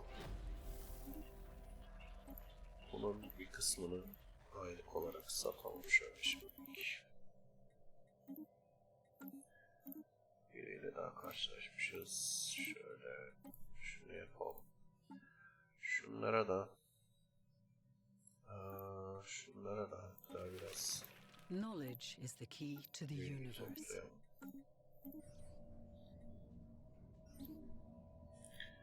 Araştırma hızımız %5 arttı. Şuraya yine enerjiyle ilgili şunu bilim gemimizi buraya da gönderemiyoruz. O zaman şöyle şunları. We have detected an anomaly. Araştırsın.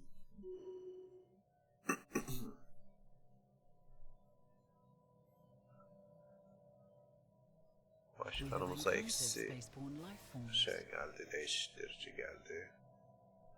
Sükunet.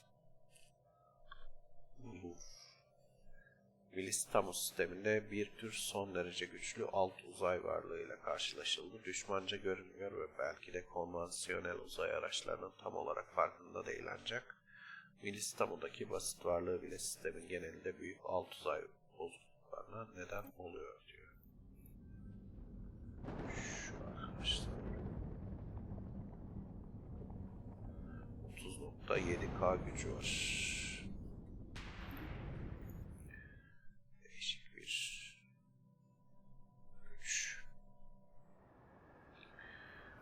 Bir gizemli labirent. İstanbul üzerindeki kolonistlerimiz şaşırtıcı bir keşif yaptılar. Uzak bir dağ silsilesinin derinliklerinde ilk keşif yaptığımızda orada olmayan bir gizemli yapıyla karşılaştılar. Aramalarımıza göre yapı yeni inşa edilmiş gibi mükemmel durumda ancak inşasında insan katılımına dair hiçbir kanıt yok. Aslında mimarisi estetik duyarlılığımız için sıra dışı ve hatta rahatsız edici görünen eğriler ve açılarla yabancı özellikler göstermektedir.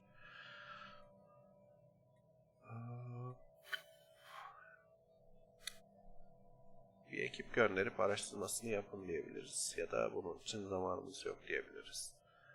Biz araştırmasını yapmayı tercih ederiz. Aylık 5 tabi şey var ama sorun değil. Express posta. UNS Trade Points. Kargo kapsülünü tarayacak kadar yaklaştığında sensörlerin arızalı olduğu varsayıldı. Notlar olmuşlar. Bunların bir kısmını dünyaya gönderelim.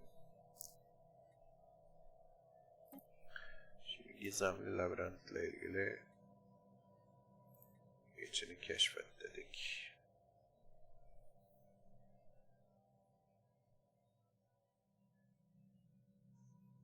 Anomalous readings registered. System survey concluded. Bilim gemimizi şöyle gönderelim. Burada bir tane daha dünya oldu. Ne? Okyanus dünyası 18 büyüklüğünde. İzmir'e yerleştik. Şimdi buraya hemen 2 tane inşa yapalım, jeneratör bölgesi. İstanbul'daki labirent içine gönderdiğimiz araştırmacılar ile iletişim bağlantımız içine girdikten hemen sonra kesildi. Birkaç gün boyunca hiçbir şey duymadı ve endişeyle bekledik. Zaman geçtikçe insanlarımızın kaybını kabullendik. Sonra umut tükenmişken tekrar ortaya çıktılar ancak bu daha fazla soru ortaya çıkardı. Araştırmacılar kalmış oldukları süre boyunca hiçbir anılarının olmadığını iddia ediyorlar ve keşiflerinin kayıtları korkunç bir şekilde karışık.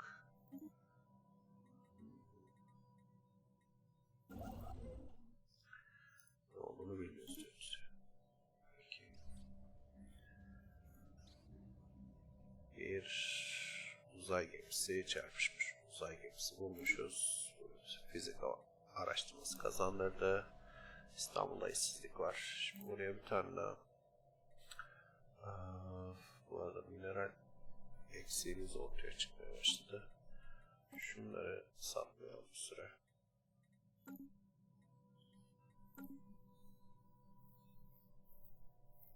Anomalous readings registered. İşte. Şu yeni gezegenimiz bize bayağı bir mineral üretecek.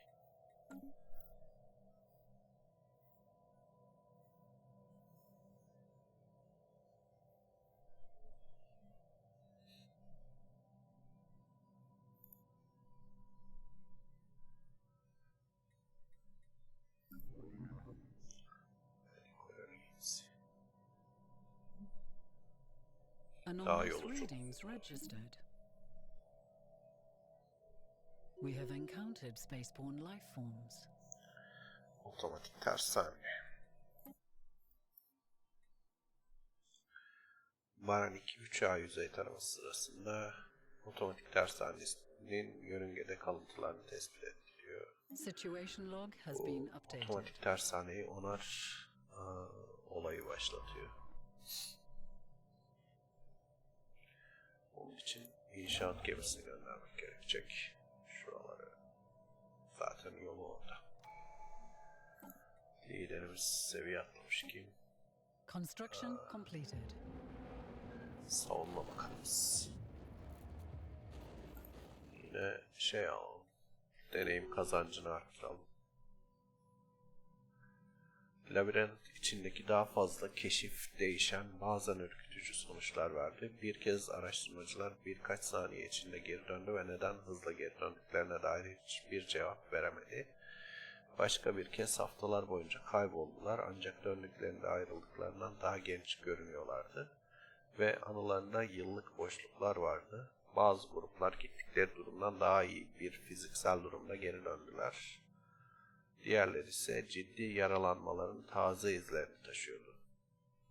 Zamanla girişteki işaret de değişti. Kendi riskinizle girin. Ölüm tehlikesi haline geldi ve nihayet uyarı labirente girmeyin. Eğer girerseniz gezegen patlayacak. Makabre bir dokunuş olarak duvarları insan iskeletleri süslemektedir. Ancak son zamanlarda açıklanamayan kayıplar olmadığı için tam olarak nereden geldikleri belli değildir. Daha fazla çalışmanın ne getireceği net değildir diyor. Endişe verici. Evet. İstanbul'da endişe verici bir durum var.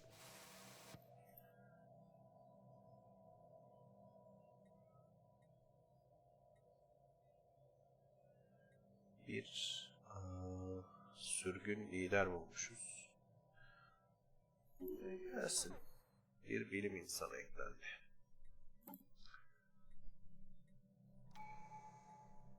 Kimmiş bu bilim insanımız? Şu. 3. seviye bir bilim insanı. Hurdacı özelliğine sahip, aynı zamanda keşif hızı iyi.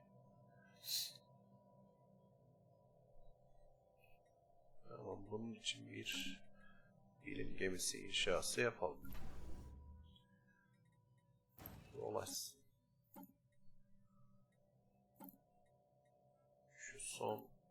Şunu da aldığımızda yeni bir yükseliş avantajı seçebileceğiz.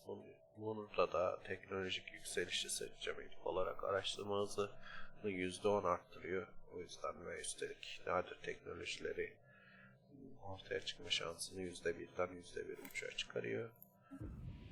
Ve bunu seçiyoruz. İlk gelenek ağacımızı tamamlamış olduk. İnşaat gemisine görev vermeden önce şu İstanbul'da bir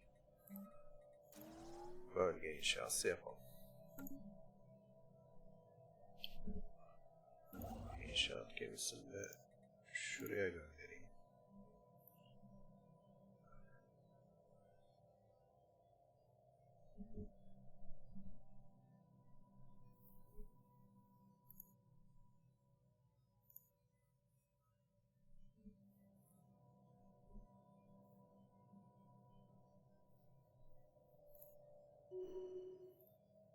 Anomalous readings registered. Research concluded. Kimleri iptal edildi?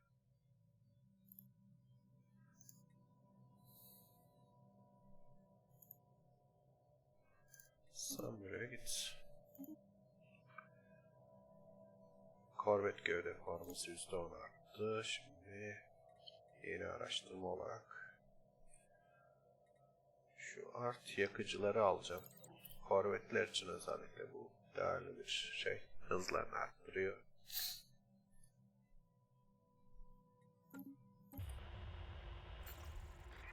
İletişim kurma çabamız sürüyor.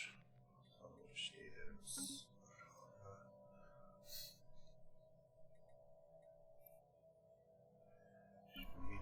bize o atanmamış. İyilerimizi atayalım. Buna görev olarak nereye vereceğiz? System survey concluded. Buna görev olarak şurada ki bir sürü anomali var. Sırayla onları araştırtalım. Bilim insanımız seviye atladı. Şu kapitalist özelliğini ikinci seviyeye çıkaralım. Ekstra bir şey katkısı versin. Nereye erişimimiz yok? Bunlar şurayı da almış.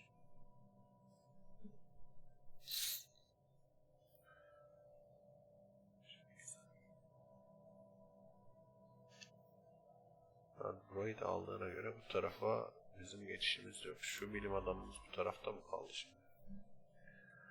Okey. Diyorsun ki illa saldıracaksınız.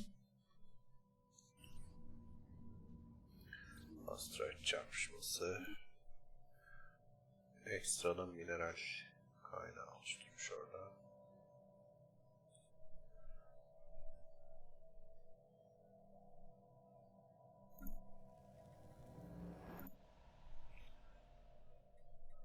Ankara'da boşta iş kalmamış. Buraya bir tane daha sanayi bölgesi yapalım. Gorin 1.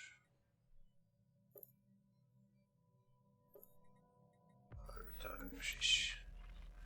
Bir ayrılış. Labirentin uyarılarına rağmen labirentin kaybolması İstanbul'u yok etmedi. Bunun yerine ayrılışı oldukça dikkat ederdi. Bir günden diğerine sıradan bir şekilde ortadan kayboldu. Geride bir mesaj bırakıldı. Boyutunuzun varlıklarını incelememize izin verdiğiniz için teşekkür ederiz. Bu işlerimiz için oldukça faydalı oldu. Başarılı bir çıkış için ekstra boyutsal güvenlik Bakanlığı'nın bize fon sağlaması için yeterince ilginç olduğunuzu kanıtladınız.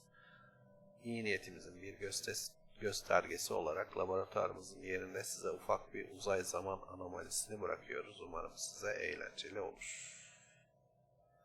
İstanbul'a uzay zaman anomalisi ekliyor bu. Bize İstanbul'da ekstra bir uzay zaman anomalisi araştırmacısı işi eklemiş.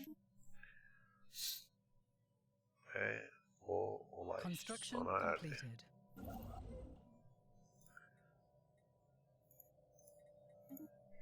Research concluded. İlfak çiftlikleri bulduk. Şimdi System survey concluded.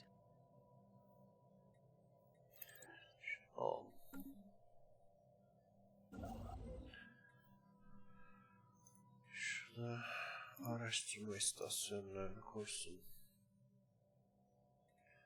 Daha sonra şu alaşımları da alalım.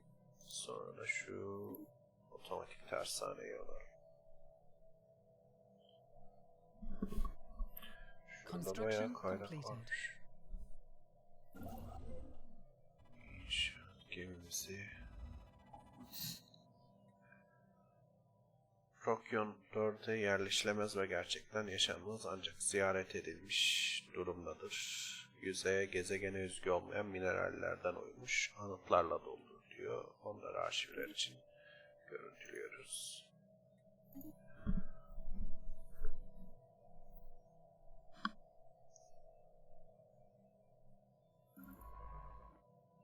Bilim gemimiz burada. Şunu araştırsın. System survey concluded. Valimiz seviye atladı. Ona da yine halka mutluluk veren şunu seçeceğim. Filomus hala kayıp. Daha 2223'ten önce. Bir yıldan fazla var. Anomalous readings registered. Red alert. Spaceport under fire. Jagan Free Warriors'tan kaçan bir grup bulmuşuz. Asteroid gözlemleniyor. Situation log has been updated. Filomus da yok. System survey concluded. Bir tane ekstra korvet oluşturalım.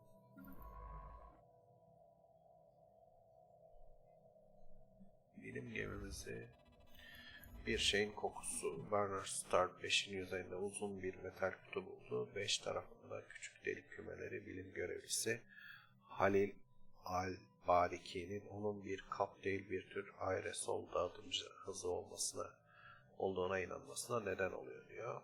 Nesneden hala iz aramalar yayıldığını gösteriyor. Situation log has been Koku updated. çalışmasıyla ilgili bir özel proje başlıyor. Şunu inşa edelim.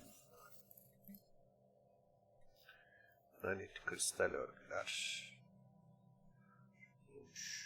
Matar 7'nin manzarasını domine eden devasa metalik kristallerin ayrıntılı analizi tüm beklentileri alt üst etti. Bilim subayı Shanaya Chandran bu devasa kristallerin trilyonlarca deaktive granitlerden oluştuğunu heyecanla açıklıyor. Hem mühendislik hem toplum araştırması kazandırmış. Bu arada şunları yapabiliriz artık. Drone çalışması 11 ay. Kristal çalışması 15 ay. Filomuzu şuraya göndereceğim daha doğrusu. Filo değil de tek gemi. Şuradaki şeyi yok etsin, asteroidi.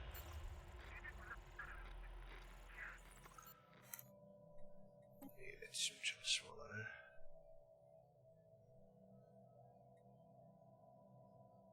Anomalous readings registered.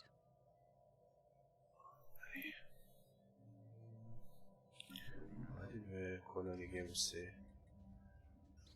Bilim insanları oldukça korkunç bir şey keşfetti. Daha önce taradıkları dağ silsilesi aslında devasa bir yumurtanın dış zarıydı. Hangi devin böyle bir yumurtayı bırakabileceği ve içinden hangi dehşetin çıkacağı belirsiz. Yumurtayı kır projesini başlatıyoruz. We have detected an anomaly. Başlat.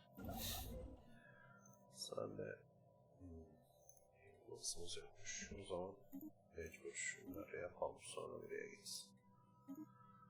Şimdi bunlarla sınırımız ya burada olacak ya burada olacak. Ona göre buraya bir yıldız üssü inşa edeceğim. Şurayı alabilirsek oraya inşa ederiz. İlk saldırılara karşı güvenlik önlemi olsun diye. Araştırma önerisi Rasalko ekinin üzerinde gözlem noktasındaki bilim insanlarımız gezegenin yüzeyinden örnekler toplamalarına yardımcı olması için bir bilim gemisi talep etti. Yabancıları incele özel projesi başlatılıyor. Şu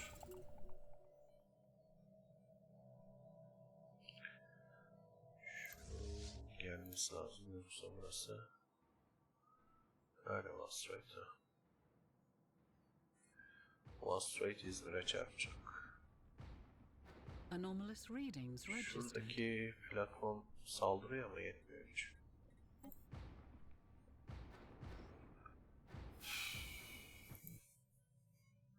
Gemimizin gelmesi lazım.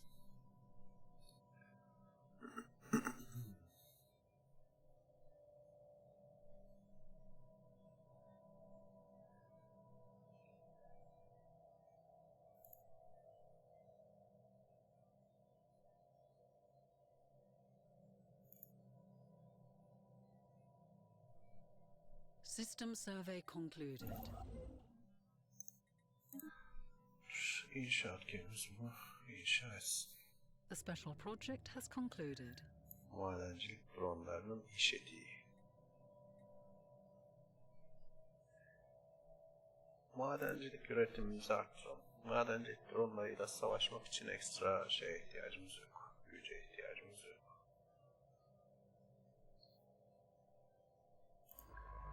Bu arada bu gemimiz burada kaldı yani.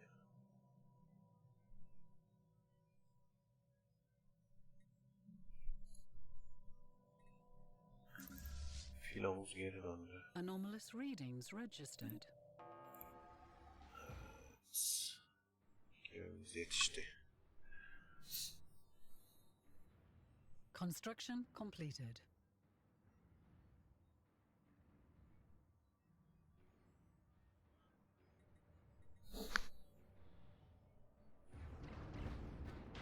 The special project has concluded. Kristalin varlıklar kırılmazdır. Şunu alalım. Enerji üretimimizi artırsın. System survey concluded. İnşaat gemimiz burayı tamamladı. Manyetik tersine dönüş. Bir gezegende manyetik tersine dönüş alanı bulmuşlar. Buraya bir madencilik araştırma sonuç inşa edelim. Research concluded. Galaksinin yaşamla dolu olduğunu hiçbir şüpheye yer bırakmayacak şekilde kanıtladık. Baskın türler ve uluslar dışında yıldızlarda da oluşan pek çok kişi var. Zaman zaman galaktik gücün temellerini sarsmak için istisnai bireyler ortaya çıkabilir.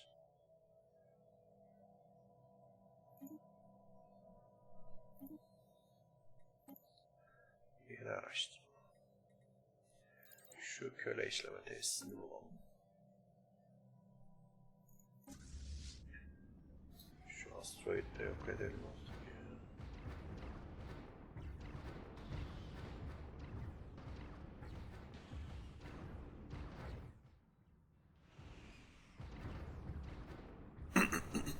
Tamam, o kadar.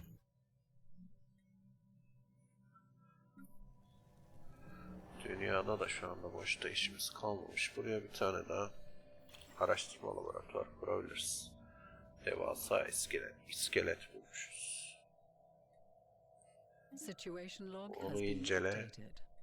Projesi başladı. Construction completed. Başlatabileceğiz yani.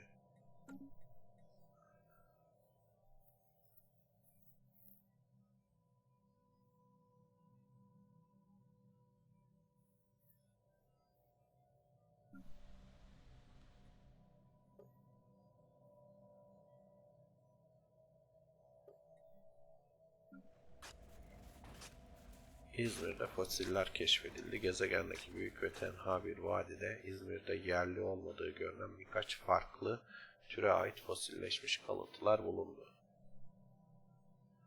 Bir arkeolojik alan oluşmuş. Yapma be, yok edememiş miyiz? Asteroid İzmir'e çarptı. Tam bir şey olmadı galiba, Research etkisi yok. concluded. An alien nation İletişim is kurduk. hailing us. Kim bu? Akkanos Citizen Alliance. Vatandaş Cumhuriyeti, demokratikmiş. Fanatik yabancı düşmanı artı militarist. Peki. Ne bulmuşuz? Bilim, enerji. Şu araştırma istasyonu çıktısını arttıran şunu bulalım. System survey concluded. Bilim Anomalous gemisi. readings registered. Bu arada şunların sınırı nerede? Bu her yerde bizle sınır komşusular.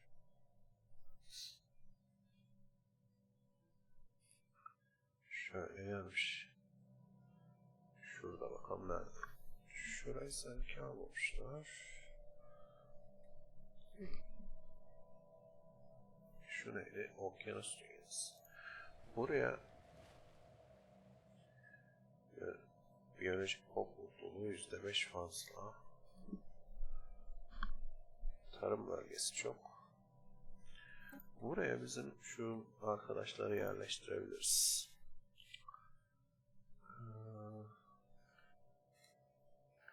Bunun adı Roma olsun. Şu Goril 1'in adını da Paris yapayım.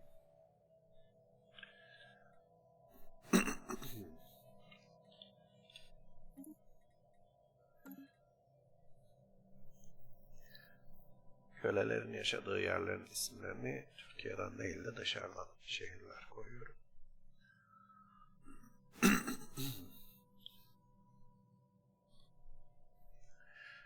Kolonimiz nihayet şuraya gelecek. Yıllar geçti.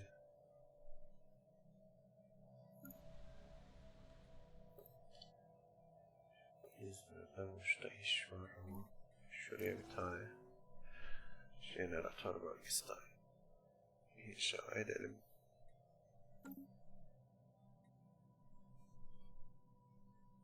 System survey concluded.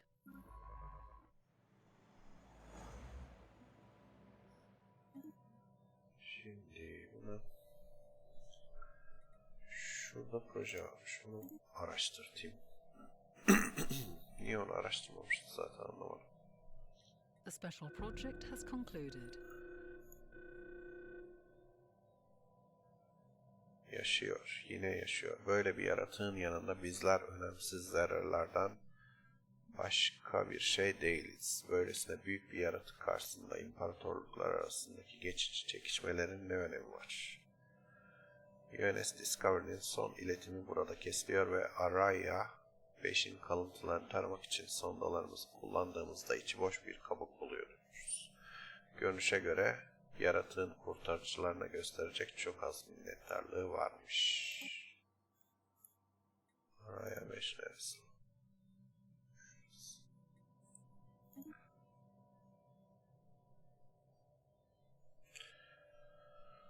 Tüh, bilim gemimiz gitti. Neyse zaten 4 olmuştu. 3'e düştük geri. Colony establishment has begun. Nihayet Adana'ya yerleşmeye başlıyoruz. Research concluded. Artı yakıcıları bulmuşuz güzel. Şunu bulalım. Korvet inşa maliyetimiz düşsün.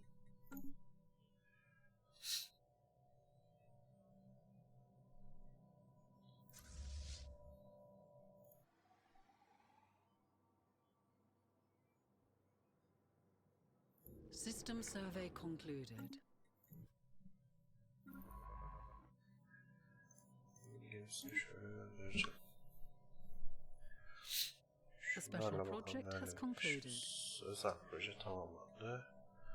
Baranik 3 A'nın üzerindeki otomatik tersaneyi onarmışız. Anomalous readings registered. Onarmışız. Bize bir tane korvet vermiş bir tane. Pardon şunu vermiş. 3 gemiden oluşan bir korsan gemi vermiş. Alınan tepki birkaçımızın elçilerinin özel konuşmalarının sızdırıldığı kaydedildi ve bu durum Panaksalan hiyerarşi tarafından kınanmıştır. Yabancı anlayışlar bizim için önemli değil. İnşaat gemimiz şunu inşa etsin. Sorun değil. Şu anda irtibatlarımıza şöyle bir bakayım. Panaksala'nın filo gücümüzden üstün, ekonomisi zayıf, teknolojisi eşdeğer diğerlerini bilmiyoruz. Şuna bir tane casus görevlendirelim. Boşa çıktı bu elçimiz. Okay.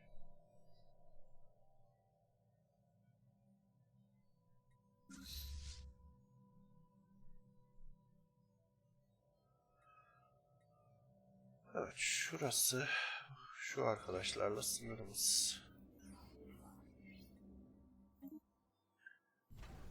Burayı Yıldız Limanı'na çevireceğim. Her bir savunma platformu günden birer tane oluşturalım. The special project has concluded. Bir şeyin kokusu. Yani kutu araştırmamız sonuçlanmış. 1916 toplum araştırması var bize. Buna şuradaki araştırma projesini araştır diyoruz. Akano Citizen Alliance bizi rakip ilan etmiş. Construction completed. Okay. Biz de onu rakip ilan edelim.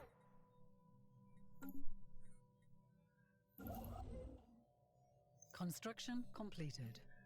Şuraya alalım.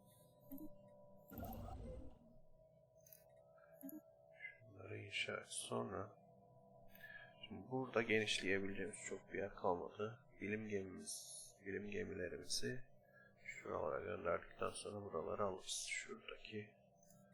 Şurayı araştırma istasyonu inşa edelim. Sonra şurayı alalım.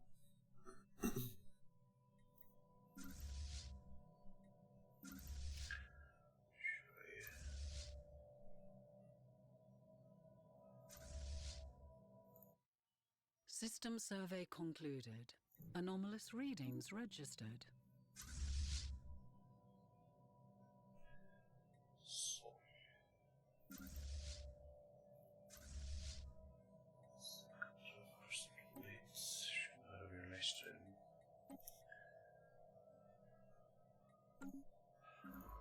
bilim gemimizi şuraya göndereceğiz.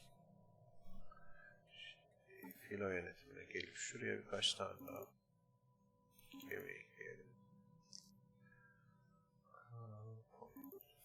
9, 8, 17, 3 tane şunları var, 20.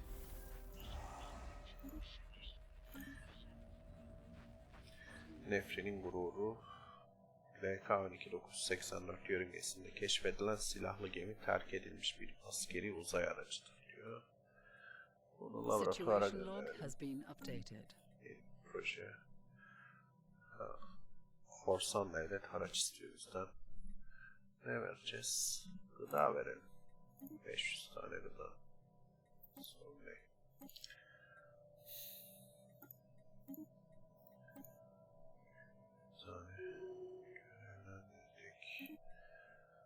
Başkanımız yine seviye atladı ve yürütücü oldu. Popülasyon bakımı %5 düştü. Ticaret değerimiz %5 arttı. Research concluded.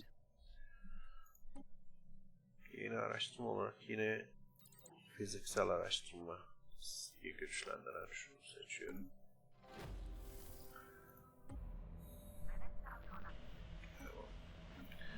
Ankara'yı bir üst şeye geçirelim.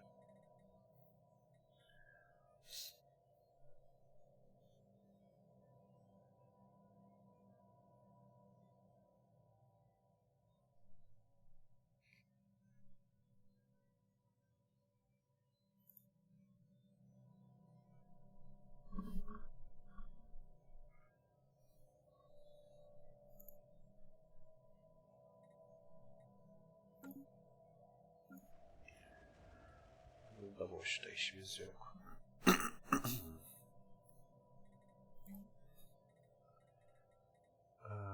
Buraya hidrofonik çiftlik yapalım. Yine yiyecek. We have detected an anomaly.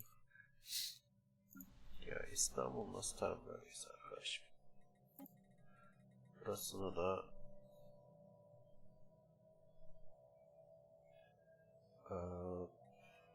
dökümhane dünyası yapacağım.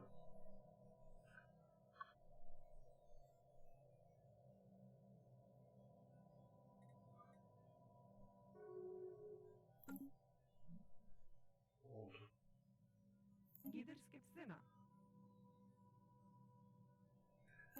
Aşağılamış. Knowledge is the key to the universe.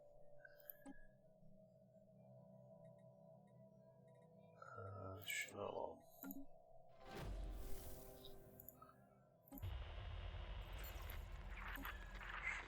Kanolarla nerede kesişiyoruz biz? A special project has concluded. Rasalko 2'deki özel proje bitti. 1942 toplum araştırması var bize. Şunu upgrade edelim. System survey concluded. Yeni gelenek seçme sıramız gelmiş. Yeni gelenek olarak genişlemeyi seçeceğim.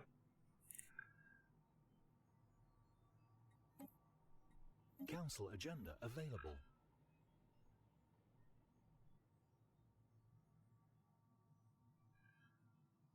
Genişlemeyi seçeceğim.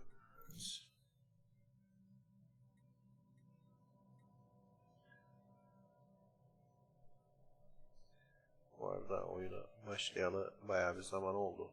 1,5 saati geçmişiz. Ben bugünlük bu bölümü burada bitireyim. Yeni geleneğimizi de seçmişken.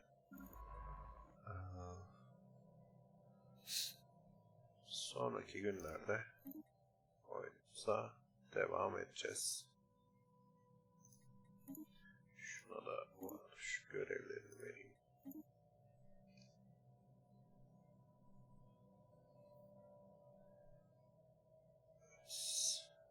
Beni izlediğiniz için teşekkür ederim arkadaşlar. İyi günler diliyorum ben size. Görüşmek üzere.